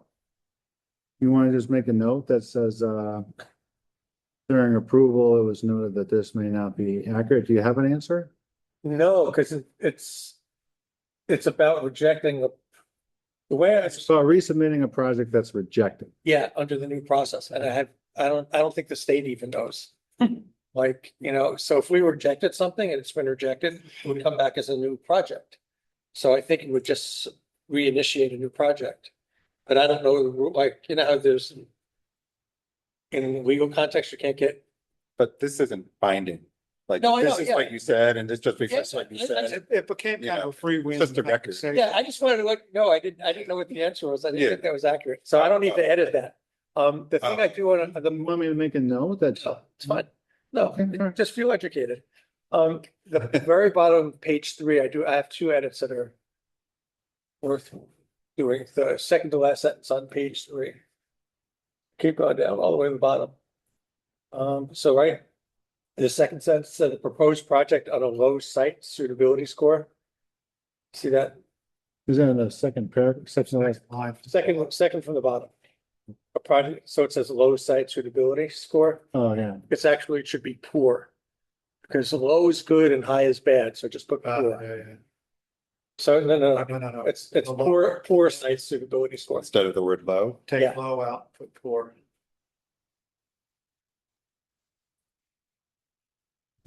And then the last thing on the top of page 5, first paragraph. Where it says, and notes that, oh, you went too far. Oh, no, there you are, okay. Yeah, and notes that none of the municipalities were consulted. I would take that out because they did, I don't know what Mateo interpreted, but. I think he conflated 2 concepts. So I would just end it at municipalities. The second is, no, the previous, go earlier in the sentence. From municipalities earlier, here. Okay, yeah, I got it. I know, I'm there. Yeah. Okay. And just strike the rest. Because they did go around the state and get input from lots of people during the regulatory process. They did not get input in the statutory process. So right here, Yeah, just delete that whole sucker. Cool, okay, I'm good. and that's it. Yeah. You don't. Now, any other edits or discussions? Okay, I'll call the roll then. Bressler, Aye. Dave Kira, Aye. Hasty, Aye. Pycroft, Aye. Seifert, Aye. Weston. Aye. I'll abstain. The motion carries. The minutes from May 11th have been approved. Yahoo. Stop sharing.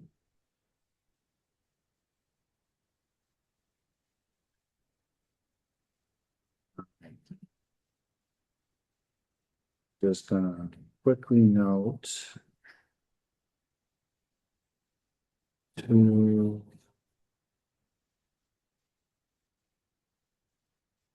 clerk.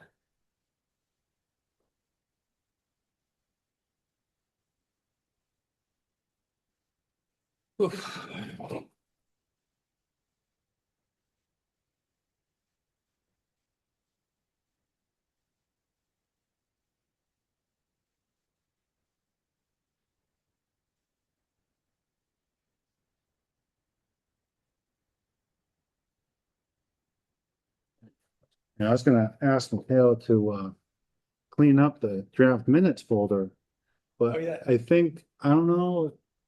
I think we gotta check on it again. I think for a while after Grace left, you know, there may have been a gap in anyone having access to actually post the minutes on the town website.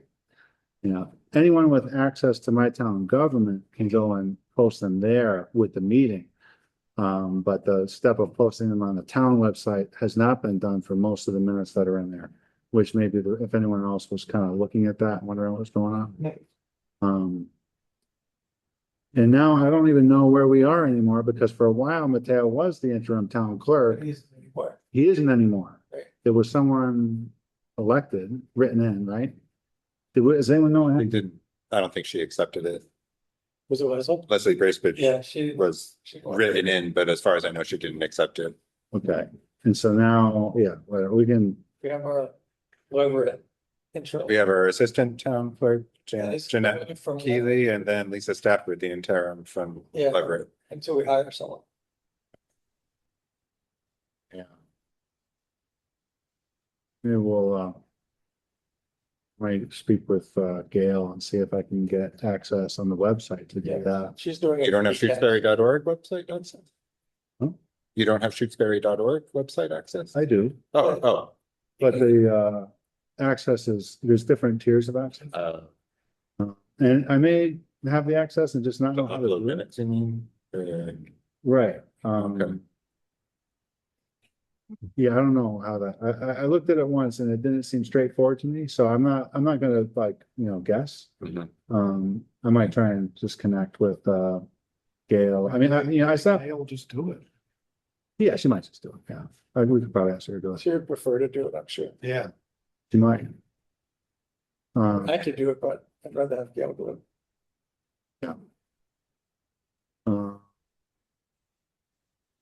Oh, yeah, I got an email from Karen that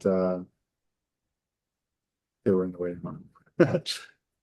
All right, Actually, she texted me yeah, and I wonder how long. she said 20 minutes. 20 minutes. Okay, this is why we need Second driver. It's hard being the host. Yeah. a second driver. Yeah. Yep. You're not logged into the Zoom meeting on your laptop? Not currently. It doesn't matter anymore, but Yeah, we're probably not expecting any more company. It's just us now. Until we get posted on the internet and go to the ether forever. Yeah, All right, next on the agenda. Is it discuss economic development? yeah, that's me. All right. Cool. So, going to jump in? Yeah, I mean, yeah, you can Okay. start, yeah. I mean, So I can't remember if I mentioned this last meeting, but, oh goodness. There was some conversation we had, and Keith raised this point about looking at the different districts, which got me thinking, because I think the two thoughts I wanted to pitch. One was, stepping back from the data center discussion, was what kind of development do we want to have in town? I don't think this is, I've said this in a couple of settings, but it seems like what would be really productive would be to figure out how to incentivize development for Shutesbury that's consistent with Shutesbury. And, we're a small rural town that's really pretty, and has lots of open space. And so that's our strength. So like coming up with economic development that plays to our strength. And so the two examples I have, which don't 100% mesh with Shutesbury, but the first one I had was listening, there was a story about Charlemont. Charlemont has Berkshire East, it has Zor, it has a zip line, so it has big maps, it has a river, it plays to that. And then I think about, Rapallo, for example, people from Boston and New York are going to Rapallo for weekends. And whenever I think, oh, I'm stressed out, I should go there, read a little blurb that says, you can walk around and look at the pond and go take a kayak out. It's like, I could do that at home. I have a beautiful place. And so but yet all these people are flocking there. And so it seems like if we can come up with things in Shutesbury, whether it's, we already have two camps. We have Morris Hill and we have Pine Brook, but we could have another camp maybe. And, the caveat is you don't make property tax revenue if they're nonprofit. So that's sort of, the caveat, but you can have an art center, or we can just have commercial, like you don't have commercial.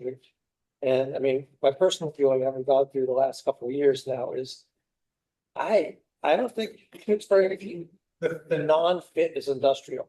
To have commercial and to have, these rurally oriented attractive places, whether it's a hotel or an Airbnb or like, those are things that would fit. So that was sort of my concept. And then I sort of hooked into something Keith said at some meeting about looking at the different districts. And what I realized was, Steve, you might know the answer to this. But like when the bylaws got redone, it seemed like the big priority was introducing open space design. Like that was the innovation. We were the first in the state. So it's protecting open space. I haven't done my due diligence enough to look at the old zoning bylaws to figure out what carried forward, but our four districts are somewhat undifferentiated, in terms of frontage. And like Keith and I discussed this a couple of weeks ago. If you look at the purpose of our districts, like what's in zoning bylaws, are the parameters, whether it's frontage or whatever, don't play out to the purpose. Like just as an example. So for FC, it says, we're there to maintain commercial forestry as a viable habitat. It's intended to protect, let's see, rural agricultural activity, protect watersheds, recreational land, natural resources, and wildlife habitat. So that's what it was there for. But that's the place where we could put industrial uses based on our previous conversation, which is antithetical to what we're saying the purpose is. In a similar way for town center, it says to enable the town center area of Shutesbury to maintain its existing character and settlement pattern, and to allow centrally located residential, civic, commercial uses with a mix of those uses to serve the local community. So like right now, we're not fostering community, commercial rather, because we have the same kind of frontage requirements. So my thought was like, this would be a process, but, the last part, I think, when I think about rural residential, although I like the concept of preserving it, it's not really a district. It's like a characteristic. I mean, it's everywhere that we live in town along a roadway. It's not, when I think of districts, it's sort of like, you have a district for this and a district for that. So it seemed like coming off of the last few years, it would be worthwhile to think, what do we want to incentivize? And how do we want to think about that? And, would we want to tweak our four districts in any kind of way? Would we want to add a different district? I don't have the answers, but it seems like if the goal is to sort of come up with things that we can incentivize, because that's what zoning is supposed to be, disincentivize and incentivize things, that it might be worth looking at that. So that's my thought. I don't know, Keith, you and I talking about. I mean, I think it's worth, again, I made the connection that a lot of the stuff that in the master plan that isn't really the master plan. And then in the bylaw, there's a lot of emphasis on open space and natural areas and whatnot. And yet the use table pushes a lot of stuff into the forest conservation things. We should not be pushing that, requiring things to be 500 feet back from the roadway. That things backwards. That's the solar, Pardon? solar. Solar is one of those that we, Is there anything else with the company for setback? I think just light industry, and I think there's several things, categories. Does light industry have a setback? Oh, setback? No, I'm just saying where it's permitted. Light industry is rural residential or FC, yeah. But, I think it's like, did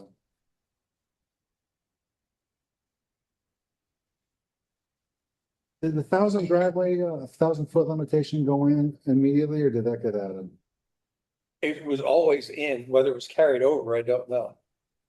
Yeah, I mean, Steve, do you remember how much of the old bylaw got carried over into the new bylaw? very, very little, quite frankly. Huh. Um, I think we may have had shared driveway, but not open space design and flexible frontage. You know, that combination. Yeah, that was the big push. Jeff was really sort of creating that. Right. Do you mean 2008 when you say the new? Yeah. Okay. Yeah, yeah. Yeah. Yeah, It was only I 18 mean, years ago. consider, Michael, if you remember prior to 2008, we had one zone in Shutesbury, 250 frontage, you know, and 2 acres, right? I didn't know that. Yeah. That's great to know. Yeah. And one other thing this is going back a ways. Originally, I do remember Town Center making an effort during our kind of research phase of allowing smaller lot sizes to encourage the kind of, you know, some kind of businesses to come in. And I don't remember, but it was not popular. That's what as we had the public hearings, I think there was a lot of concern about that. For people who live in town center, I presume. Yes. But you know, Well, things change, and I'm not saying that because it's prescriptive. I'm saying it's always worth revisiting. You know, Yeah. the people in town center have changed, right? So maybe, who knows? Yeah. Yeah, I thought about that more because I think Keith had mentioned that, you know, it's sort of like if you wanted to encourage commercial, one way to do it is shrink the frontage in town center. And then you reduce the burden of being able to build something there. And so it's like, I don't have any preconceived ideas of what we should do. So much it seems like having the intellectual exchange to say, what would we want to encourage? And if we did, how would we do it? And then there's the political part of we come up with a plan and then we have to engage people to see what they think. But we haven't done it since 2008. Did you all read the New York Times opinion piece? I might have been their editorial board. It was yesterday or today about getting housing like really affordable and on the table more, but it was all about Massachusetts and this potential 5,000 square foot regulation for buildability. And it did bring up the point that there are exemptions for well and septic sourced places such as where we live. And that's one of the biggest, like, you know, moments when you're reading it. But it was fascinating though. And I think it also gets at what we're talking about tonight in terms of that sort of development as opposed to commercial, like residential development, or you might put it the that way. limitations on, But the well and septic stuff keeps haunting. I mean, Right. It just, That's all. I don't know. Yeah, I don't know how to get around. Again, I don't know what the limitation, so when I first got involved and I started reading the zoning bylaw, and my first impression was, with the 250-foot frontage and the 90,000 square foot 2 acre lot size, is that what that does is encourage a sprawl. That we are a very low density Right. sprawling subdivision. With the exception of town center, I think that does have smaller lot size. And the other thing was, again, repeatedly in the master plan, and this, it talks about rural character, New England character, whatever. In my vision of rural New England are small village centers, town centers, with a bunch of ag land in between, almost like Europe. And then another town center where the houses, again, setbacks. I think we have a minimum setback from the road, so we basically require residences to be pushed back into the woods farther. When if you look at any historical New England village, the houses are pretty close to the roads. So if we really wanted a New England character, rural character, it would be smaller lot sizes, houses closer together, closer to the roads, with a lot of open space in between. But we've kind of, and again, I don't know what the origin of how Shutesbury zoning bylaw was. Keith, I can shed a little bit of light on that. That's where the open space design and flexible frontage comes in to allow smaller lot sizes. So to get around to make sure we don't have just 250-foot, you know, frontage, 2 acre lots along the road. the idea was originally encourage open space, if, encourage people who don't have enough frontage to do something creative with their property to allow houses to be clustered closer together, as you're suggesting. That really was the motivating, a major motivation in the 2008 effort. I think another part of that, if my reading is correct, of, what the bylaw does is it requires open space design with subdivisions. Right. Particularly in forest conservation. So it prevents a developer from coming in and doing a subdivision and basically occupying all of the forest conservation land with subdivision, because if you do it there, you have to do open space design. Right. Say that again? So I think, the bylaw requires open space design for any subdivision applications and the that are in the forest conservation zoning district. Yeah, that part I got. Yeah, so in doing so, it prevents developers from basically buying one of these like whole parcels from W.B. Coles and making the whole thing a subdivision with like a sprawling rows. A traditional stuff. Yeah, Traditional subdivision. right, yeah, Because you have to abide by the formula laid out in Article 5. right. Conservation. So that's another part.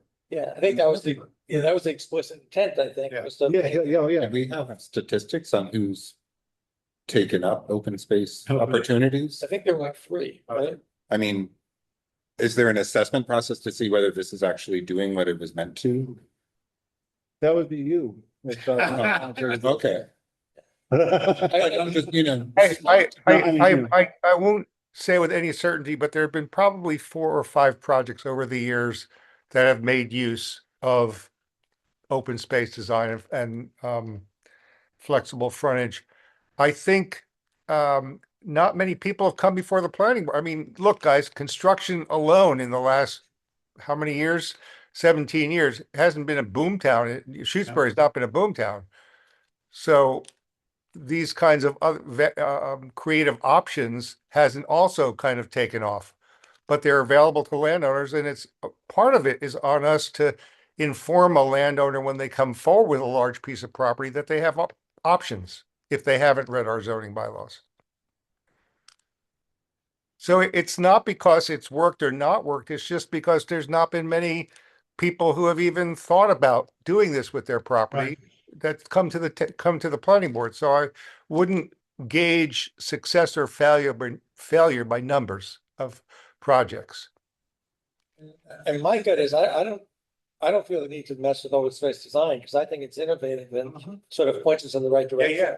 It's more about like, to your point, like we've driven discussion of industrial siting into forest land because that's where the space is, which is not what we want to do. So like just noting, we say we want this, but this is where they're focused. And then the town center one, like I thought, everyone at some point has said, oh, if you could buy milk or get coffee in the middle of town, wouldn't that be cool? It used to be the case, but if someone was going to actually do it, they probably don't want a 250-foot frontage. They want to it's going to be hard enough to make money anyway. So can you have a smaller parcel with a smaller building and encourage that kind of and the rural residential, I don't know what to think about it yet, but I've got another piece to that. Yeah. And this is someone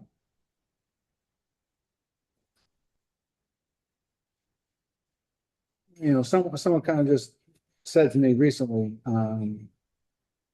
they also, I think, commented on data centers as well, but they had picked up on what you said, Michael, about, trying to play to our strengths in terms of, looking at recreation and that sort of thing. Yeah.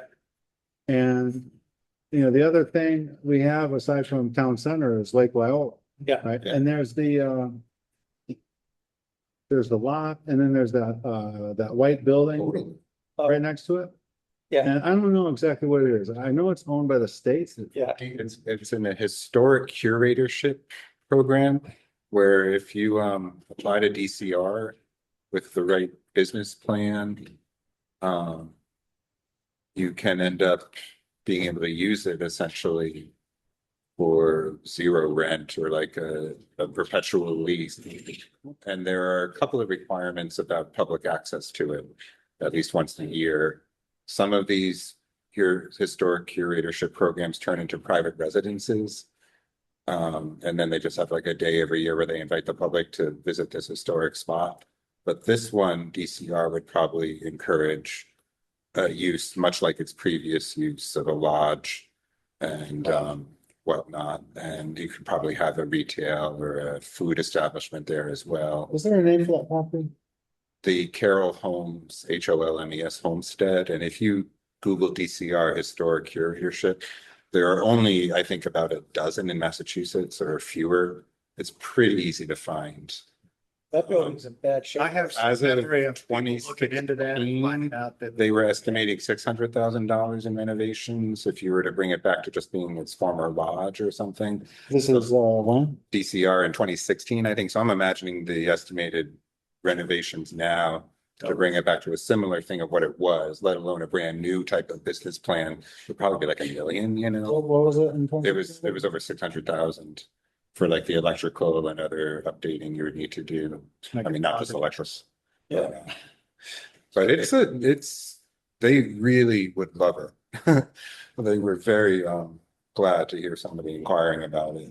Boy, it's just like, that's a logic. I mean, that's the barrier. But there are so many creative ways, like where a town could even become a sponsor or get involved. It doesn't have to be on an entrepreneur Is that? to do it. Well, there are many ways for entrepreneurial businesses to occur, you know, depending on the backing you get. So I've wanted to look into it. I wondered if CPC could be involved or what, but I have no idea. And You know, thank you for mentioning it, because Yeah. I've looked into it. but- well, I'm glad, yeah, you know, what I would like to do is, you know, if not the planning board, at least, you know, kick off a conversation in town to try and get, you know, a document that lays out the pathways, which, you know, more or less is probably just there on the DCR website, but maybe, you know, maybe, summarize, or, you know, whatever, get it a little bit, more readable and, you know, repost on our website to just say, hey, you know, we've got this, we're interested in that. But that's one thing, you know, the broader idea is just like, you know, Lake Wyola is recreation and there's nothing cashing out. You've got the Lever Co-op down the road, but you can't even get like a 30 pack of Bud Light there, you know, they've got like weird boutique wines and stuff. You know, I don't mean to like bash the Lever Co-op. I'm kind of paraphrasing what someone said to me in jest.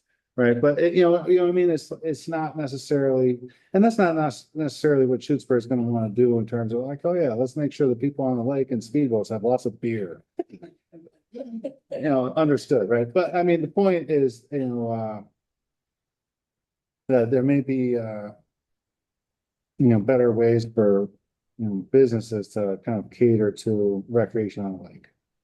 Whether it's, you know, trying to use the Carroll Homestead or some other kind of thing. So, you know, Lake Wyola District would be another area where we can consider that sort of thing.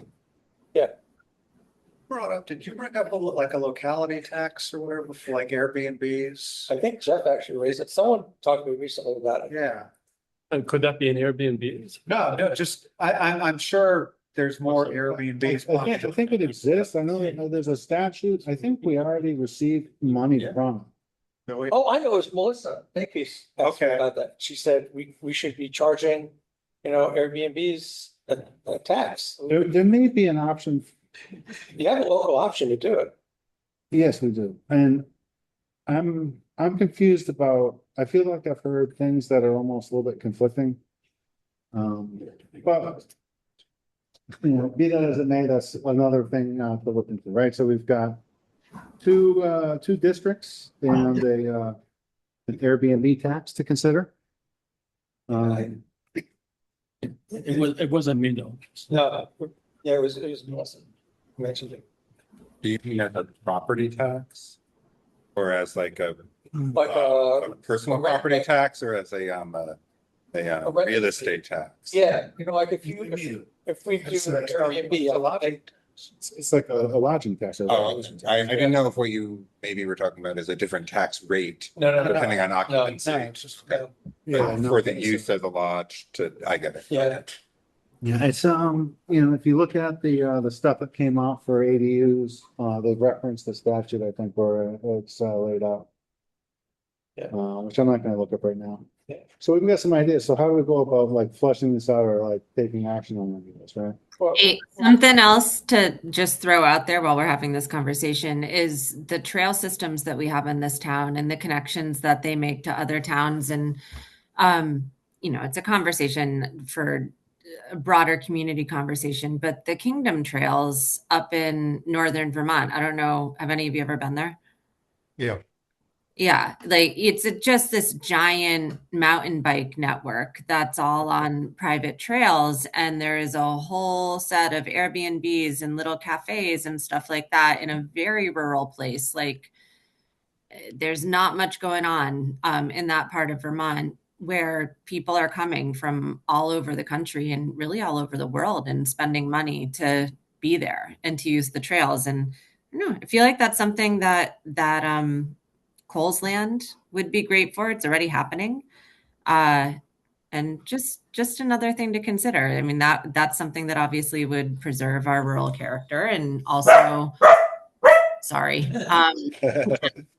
money could be made in town as well by people. To that point, actually, like I've thought about, you get all these people, amazing as it is, that can bike up the S curves. They get to the top of the S curves. There's nothing there. You can't buy water. You can't. Yeah, a beer, totally. right? I mean, get an ice cream cone. You just like killed yourself. Yeah. There was this sweet little place there with you could get either an espresso or a beer, and a bike shop as well. All in one little place, and it's very rural there. Like there's like one restaurant and one general store in a 50-mile radius. So.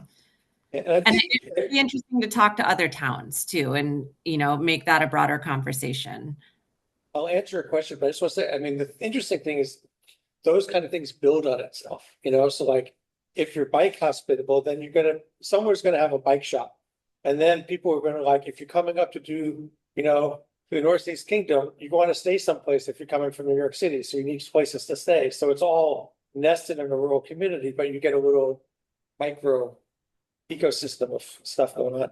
What I was thinking for process is, now that we sort of raised it as an issue, is if we spend the next few months sort of digging in, I mean, I think we can all look at our zoning bylaws and say, these are places we can discuss from, like mine, just as an example, so I'm staring at it like, okay, so all 4 districts now have 250 feet required frontage. Like that's a conversation. And If you 90 square foot. Yeah, and if we just say, oh, how would we want to change that? And what would that look like? So, and there's different levels, but if we sort of, work through it, at some point, if we start feeling like there's some traction there, we can come up with, a concept, something. And I don't know how we propose it to the town. I mean, ultimately, we'd want to, be officially changing, but I think there's lots of engagement in between our thinking and putting anything out. But just to start the conversation. Yeah, I think also probably at some point, the Board of Health, if you're talking about little cafes and stuff, right? Or food trucks or what have you, and potentially general bylaws to, any extent that some of these things are not so much of a land use as they are like something that would need to be permitted by a general. Or at least properly regulated by the Board of Health if there's not already regulations there. Right. But that's, that I think is down the road. So, I mean, I think, if anyone, is willing to take on a little bit of initiative, if we don't need to name volunteers at this point, I mean, it's kind of, I'll volunteer. Like a standing conversation. well, yeah, if anyone wants to go out and grab something, a piece of information or put some information together, for us to look at, that would be helpful. Well, if we have, to Tom's point, if we just have this as a standing agenda item for the next few months, and then Definitely one. whoever has thought we just be prepared to bring it to the conversation or share it in advance, we can talk about it. So I could talk about frontage and Keith could say, you know, FC, blah, blah, blah. And, you know, I think collectively, we all might gravitate for something different. And, you know, if it, you know, we could also talk about, forming a subcommittee that could meet, on some schedule or invariably to kind of, you know, have more or less, say working sections where, you know, instead of going through agenda items, you might just sit here and like, you know, look up things and kind of talk about it, you know, whatever. But that's, you know, I wouldn't necessarily want to go to that right now. But certainly if we get any traction on it, that'll be something to think about doing. Yeah. So yeah, I mean, I think it's a good start. We'll see, you know, Michael has indicated that he's gonna, willing to look up, some information and put it together. And anyone else, you know, everyone's obviously free to do that, right? Just, you know, get it to us, you know, we can make sure everyone has it. I mean, I think you can feel free if you're just pulling information together, you can feel free to share that with the board, right? That's not. I kind of prefer it to like come through, the chair so that we make sure that we're not, running afoul of open meeting law. I don't have a lot of concern about it. It's just more of like a. Brainstorming, maybe not really doing anything, we're just. Yeah, as long as people don't respond. What about through the clerk? Well, you can do that as well. Oh, okay. And it's, I don't think we have to worry about that. I mean, if we're just putting out research, as long as everyone knows not to respond. And the idea is to share information so you can percolate before the next meeting. yes, I mean, you know, I'm not, like I said, I'm not overly concerned about it. I mean, I think it's just, it's just more,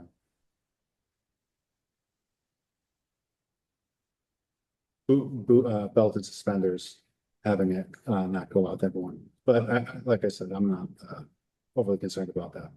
As long as, you know, no one's expressing opinions. Now, so that's that. I think we can leave that there. Unless anyone has any more comments on the topic before we move on. I guess I do. I just, as part of the data center thing, you know, what's really kind of, for me, I feel like that whole process led me to believe that, you know, our financial woes are not going to be resolved through any zoning changes that we can do. You know, we can do good things with this conversation we're having and, you know, engaging stakeholders in town, other boards, possibly other towns in the region.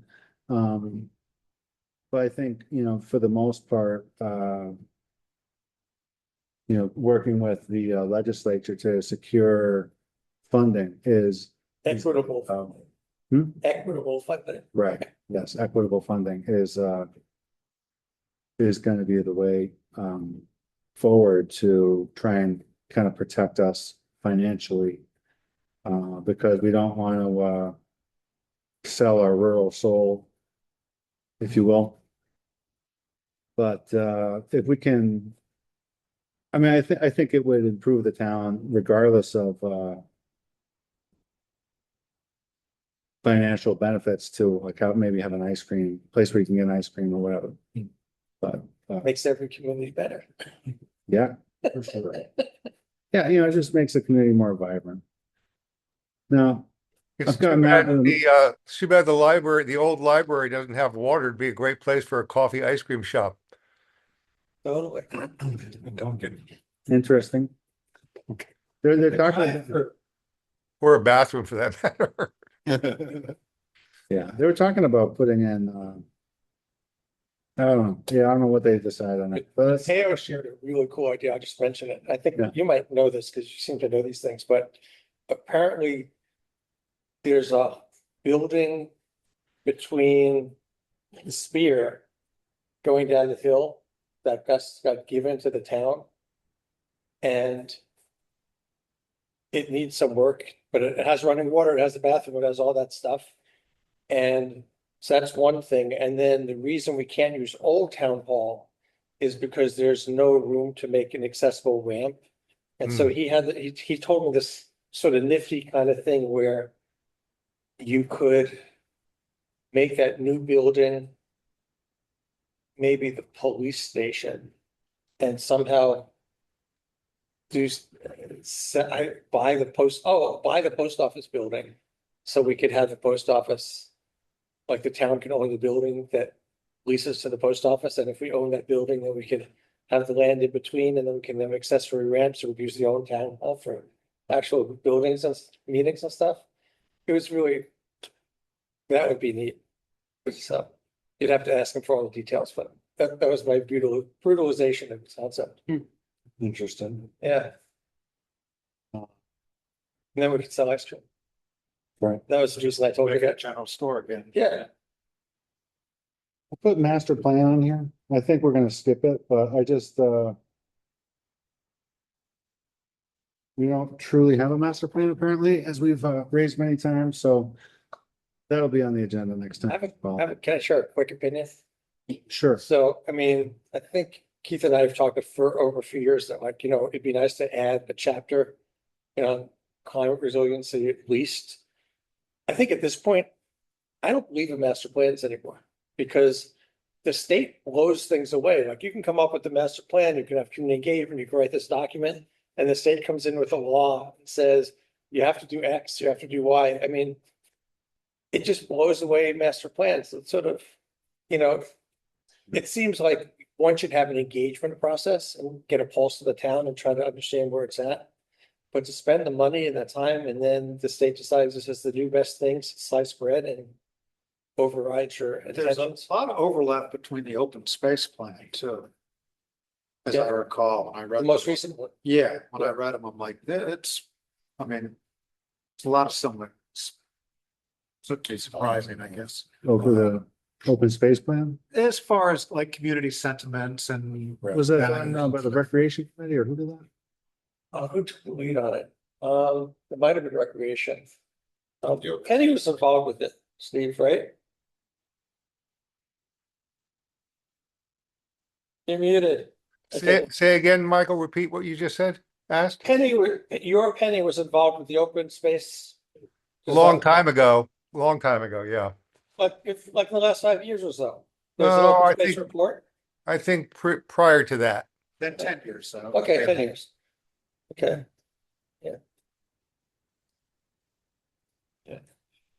All right, so, I mean, We can have a discussion, but I used to be a booster for it because I thought it'd be good. It's like, well, I admit that I'm actually pretty fuzzy on how it fits, like, via statute, like what the treatment of it and statute is, and it's, I don't know if I might have missed that class at the, my understanding, it's a carrot. So like if you wanna, there are some state programs that if you want to participate, you have to have a master plan.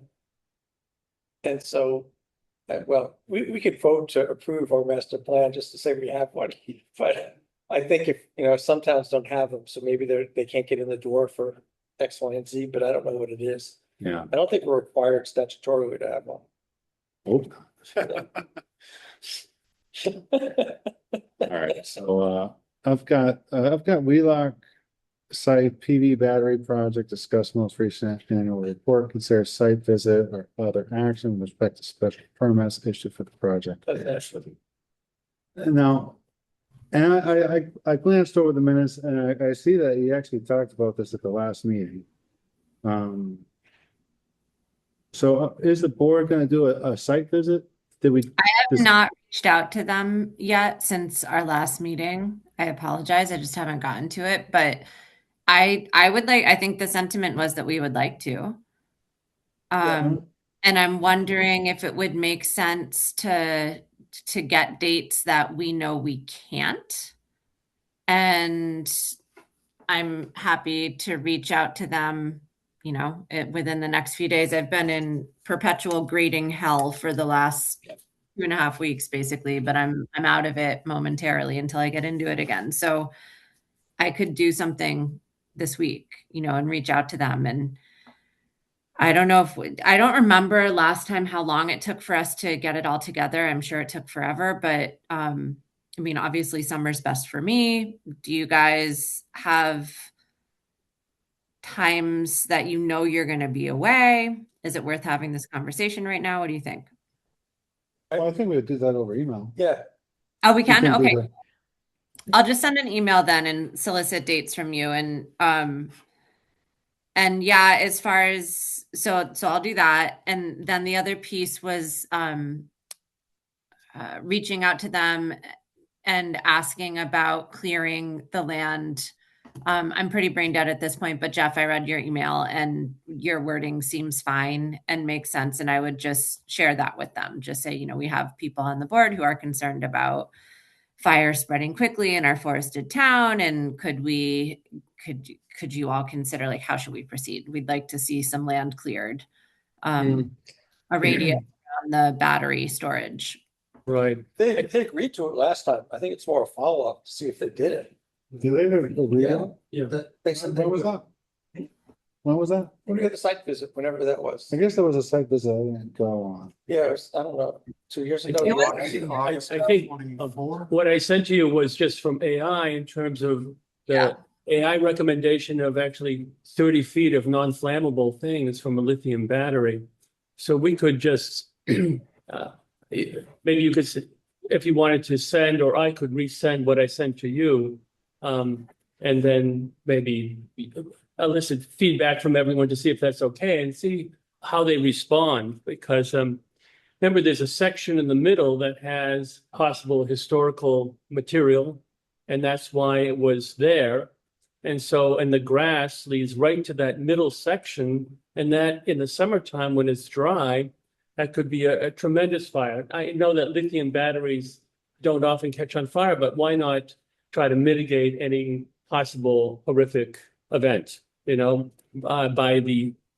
by simply eliminating the grass that leads to that forested area, or covering it up with gravel or something. Yeah. Did And the so that- board, did the board basically- vote on that? No, we did not. Well, we voted on, I think I was asked to send something to Ashley, and then Ashley was going to send that to them. So there's no vote. Yes, we just go out and look again Okay. before maybe they did it, maybe they didn't, but then we can say, hey, 2 years ago, Yeah. we suggested you do this. you That's haven't fine. done that. Cause I remember them saying, sure, we could do Yeah, that. yeah. That's easy. Right. Yeah. It's a simple way, it's just makes logical sense. We want to eliminate, that possibility of a fast spread, considering that we have limited fire resources, I can't imagine they would object. It's just a matter of did they follow through or not. It's not So are very, you all sure that it was suggested last time when you all did the site visit? Like maybe some gravel should be put down here? Somebody said that, or?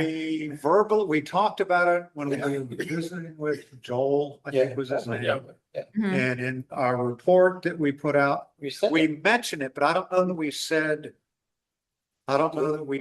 We want you, we pointed out around both Right. battery things. actually, mainly the one that's a little bit higher in elevation. That one had grass growing all around it. The one that was lower actually Yeah, was less, and also further away from that center area that had. Slope protection zone is what that is, and we mandated that be there because it was over 15% slope supposedly, so. All right, so I just, wanna know,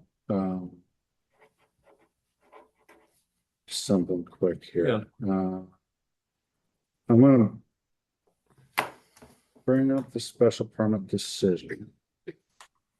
Share. There's a climate connection too. Every 1 degree Celsius, the air can hold 7% more water. So what happens is if the air is holding more water, that means it's taking it up from the ground. So the ground is actually drier now than it was, 20 years ago because of the increased temperature. What? The state geology geologists, there's some news out there about our groundwater table rising. Oh, interesting. That Massachusetts is getting wetter with climate change, that we're getting warmer and wetter. Okay. So the ground, I don't know if the ground is drier than it was before. Yeah. So, Well, now, the thing I wanted to point out here Yeah. is, there's a condition in here that limits their ability to manage vegetation to twice a year. Yeah, And prohibits, mechanical, it prohibits herbicide. Well, they've agreed to only use mechanical means to mow it in the fall. And I think that their annual reports, I think they say they might do spot clearing around the equipment, like with weed eaters and stuff. But then actual mowing between the rows, I think they said they do that, and the permit says somewhere it will be done in the fall, like September, October, I think. the solar array shall occur no more than once per year. October and November only, occasionally cutting of plants that shade the solar system is permitted, provided done by handheld machine and not by a mower or tractor. It's not mutually exclusive. Well, I not necessarily, but it certainly doesn't, help your issue. oh, what? This condition in the special permit certainly doesn't help your issue. No, if we put gravel down, then they don't have to mow. But I mean, you know, that's And they agreed to it. I mean, they verbally agreed to it. They, verbally agreed. I mean, no, that's, but they were like, I mean, when we. I would verbally agree too, and then go, No, "All right, well, they- cool, We good. can go back and look and let's, Yeah, I mean- why don't we, I mean, if we have the opportunity. Yeah. Well, so, My point is only like, they didn't say, oh, we can't do it. They were like, oh, yeah.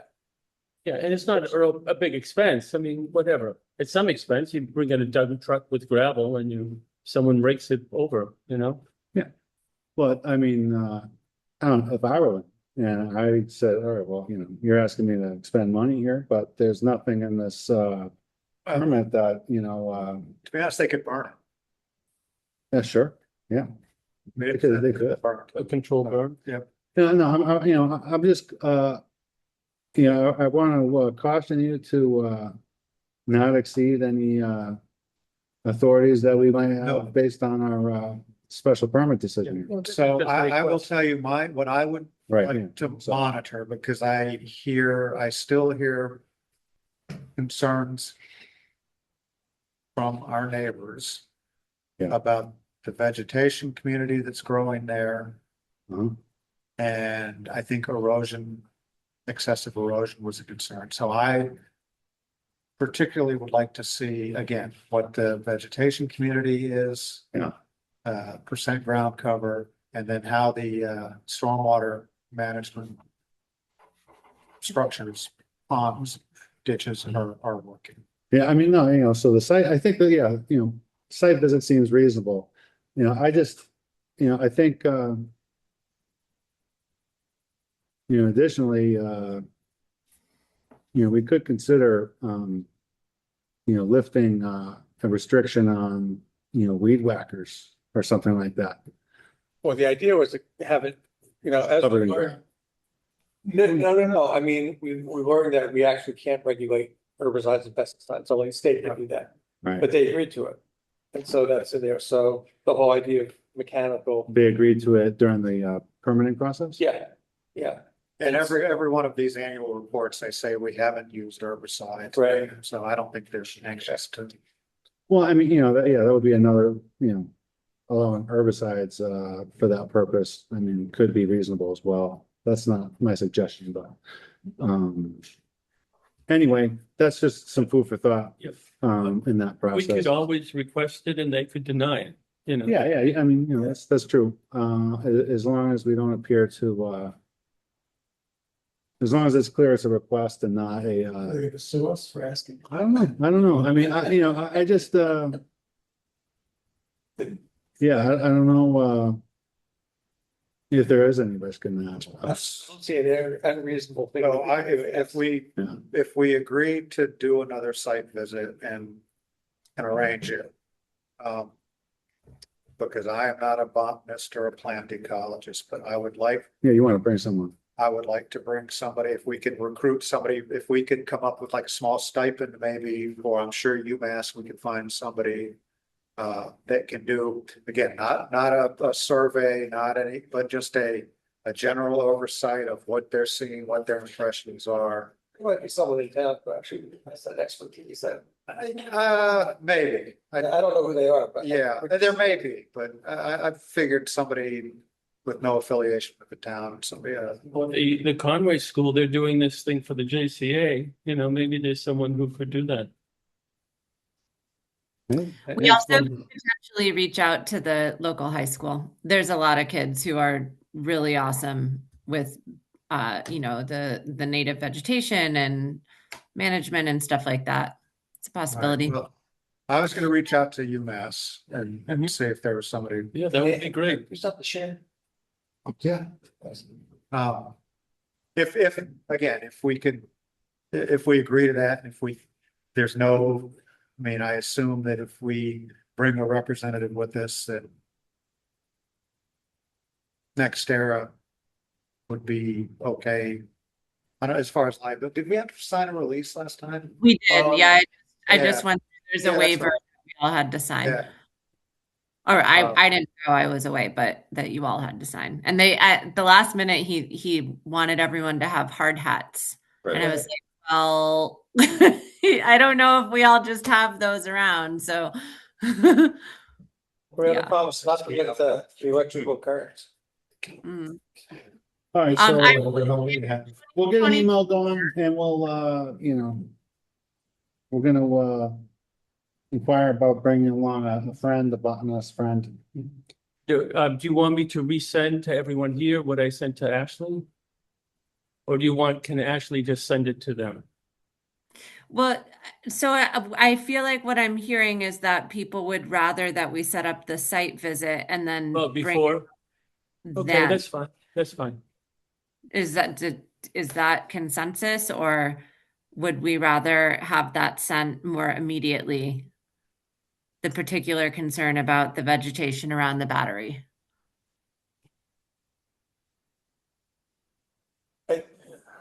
I think once we get the date, it would Mhm. be good to let them know some of the things we're looking for, like, I mean, Yeah. the water flow stuff, we're gonna reevaluate the erosion. So We sent them a copy of our little last yeah, visit. so if we just resend or restate, Yeah. so that, you know, I mean, hell, they could look good if they do it before I show up. Right. Okay, so I'm gonna send out an email to you all with asking you for some dates, and also just I could get a list together of things that we would like to look at and accomplish as far as communication when we have our site visit. And then once I have that together, I can send that out to them. Ashley, would it make more sense to get possible dates from them first and see which of those we could? That's what I did last time. I mean, it was interesting. I just checked out the whole email thread, and I said, we're interested in a visit. Can you give us some ideas of when that could work out? And didn't hear anything. And then at one point he was like, we're going to be there on Tuesday. Can you guys come?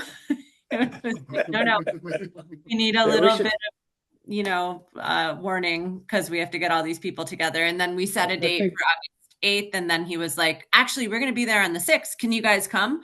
And I was like, no, I tried. I'm sorry, but we're ready for the 8th. And then they came. So it seems like there's some dynamic situations going on there that we could prepare for. But yeah, I mean, I can say that. And it was around this time of year when I was reaching out to them, and we ended up going in August.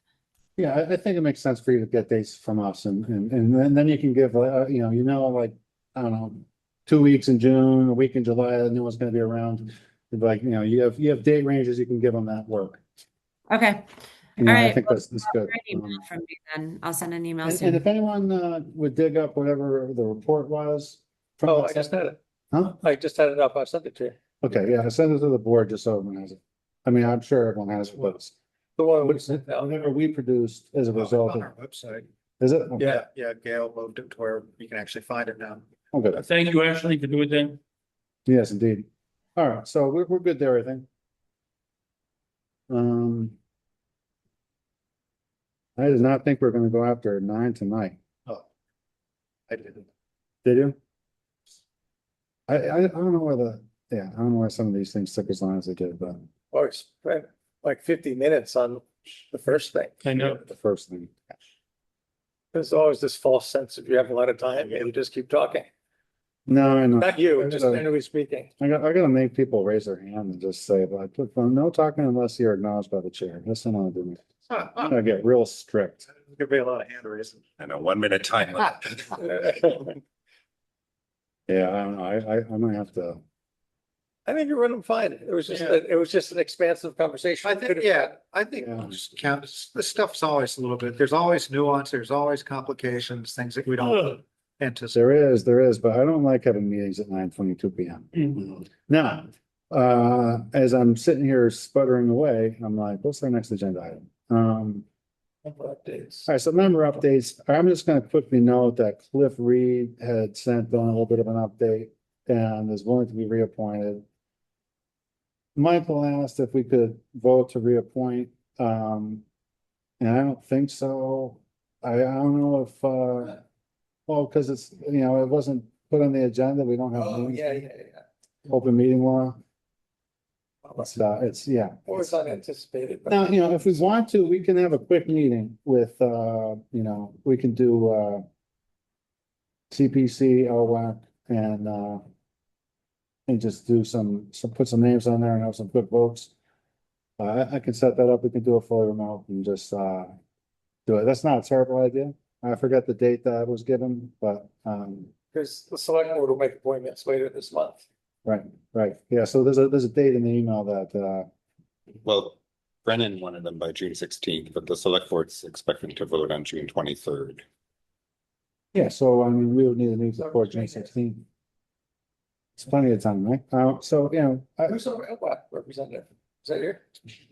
Yeah. Okay.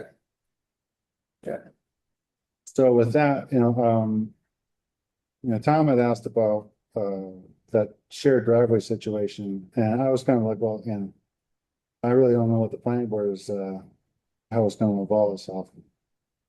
With that, right? So it sounds like, I saw when I looked at the minutes that it was discussed briefly at the last meeting as well.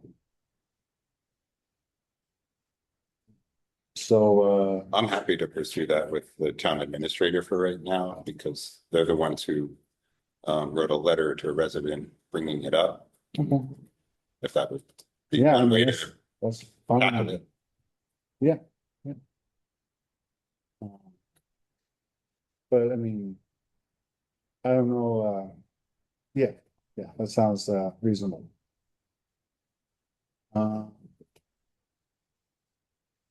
I was thinking, you know, it would be good to kind of review Cliff's note about CPC, kind of give an update. I don't want to do it now because it's so late.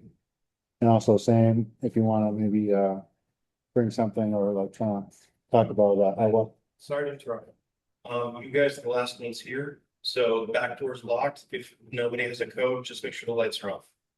Okay, yeah, we're gonna wrap up in a minute here, but yeah, we're gonna be going out is the front door locked? I go out the front door, I'll make sure that's locked. I just make sure this one is locked. Okay. So like I said, just turn off the lights and the chief will be in the morning. Cool. Okay, beautiful, thank you. You too. Was he a police officer? No, he's the person who cleans. Okay, custodian. Yeah, that's Chris. Does anyone else have any updates they want to share? Yeah, I wanted to ask about the CPC role and whether it is something that a planning board member could actually fill. If the planning board member were willing to. It appears that it was the case in 2023 that no one was willing to, and that ended up with the person who's not on the planning board being designated. I used to be.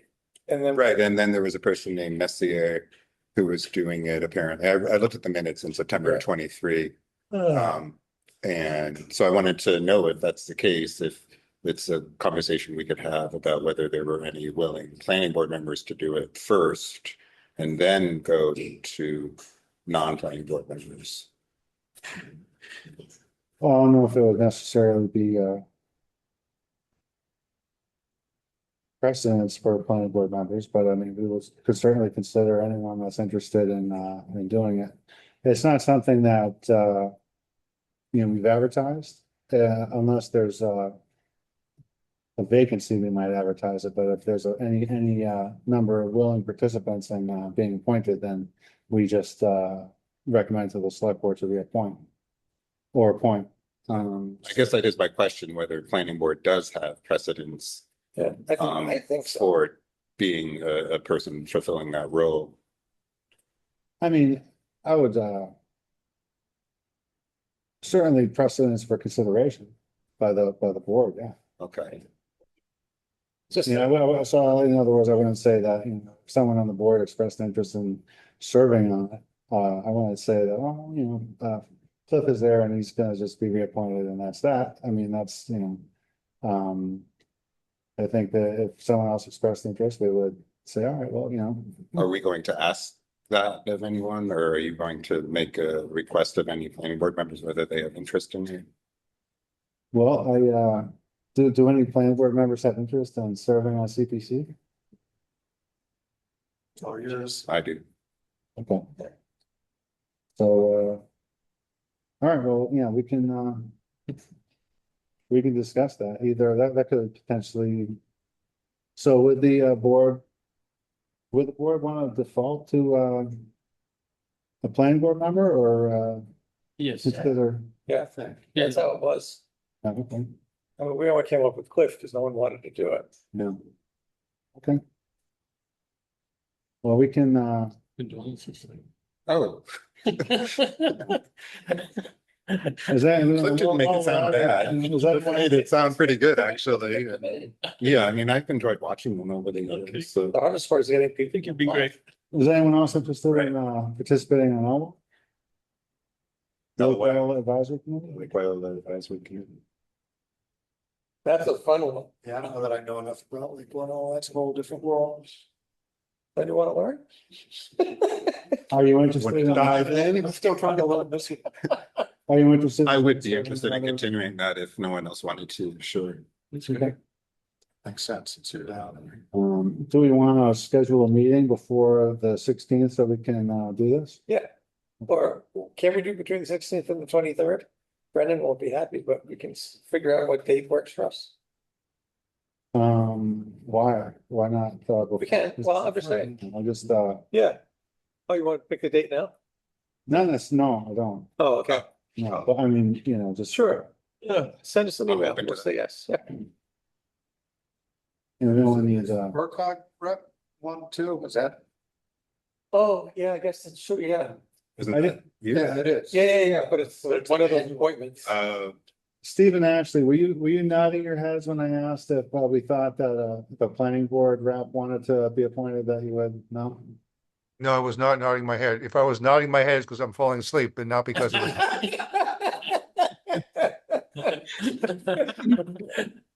All right. Oh, and I had one other update, if that's okay to bring up now. Yeah, And I just want to throw it out there. There is a term reconstruction in our zoning bylaw that comes up 7 times. And it is a word being used in the narrative for a notice of intent in front of the Conservation Commission at the moment. But the building commissioner is not in agreement that it is a reconstruction necessarily. And so, long story short, the zoning enforcement officer at FERCog thought it would be a great idea for the Shutesbury Planning Board to put a definition of reconstruction into their zoning bylaw. So it's something I'd like to recommend we look at over the next, course of time for a potential edit to our bylaw. that's interesting. Yeah. That's for the Conservation Commission? Yes, What's the lot? it's lot A41, 36 South Laurel Drive. And it's next to lot A50, and together they would have a building on them. Yeah. Is that you're in a butter to that? I am in a butter.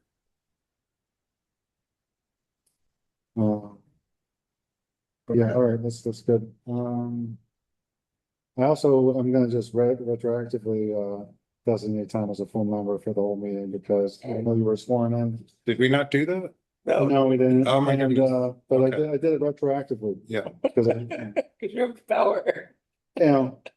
that's, we're noting that in, yeah. Somewhere in between member updates and unanticipated business. Because it won't be real until. July 1. Yeah. So, just glad I remembered. Thank you. Those, we didn't vote on, we ended up voting on the cemetery. That's all right. Okay, any other updates? No. All right, unanticipated business? No. All right, yeah, okay, any seconds? I'll second. All right, any discussion? All right, I'm gonna call the roll. Bressler. Hey, All right, Dave Piero. Hi. Half this committee's gonna be asleep in 5 minutes. Seifert. Aye. Weston. Aye. I'm an aye. Motion carries unanimously. Aye. Okay. Aye, Thumbs. Hi, it's okay. Good, good. Good night, all. Good night. Night. Ashley, when do you finish? When do you finish teaching? June 22nd. Oh my God, so late. I'm sorry. We're almost there. I'm sorry. Yeah. The days. Good luck. We're almost I there. think it's gonna still be going on. I'll be in next time we meet. Okay. All right. Bye. Good night. Oh my goodness. Safe driving home. I don't know if I'm good, I'm good. It was a long 4 days. So Are we off? is there like Are a, we on, can you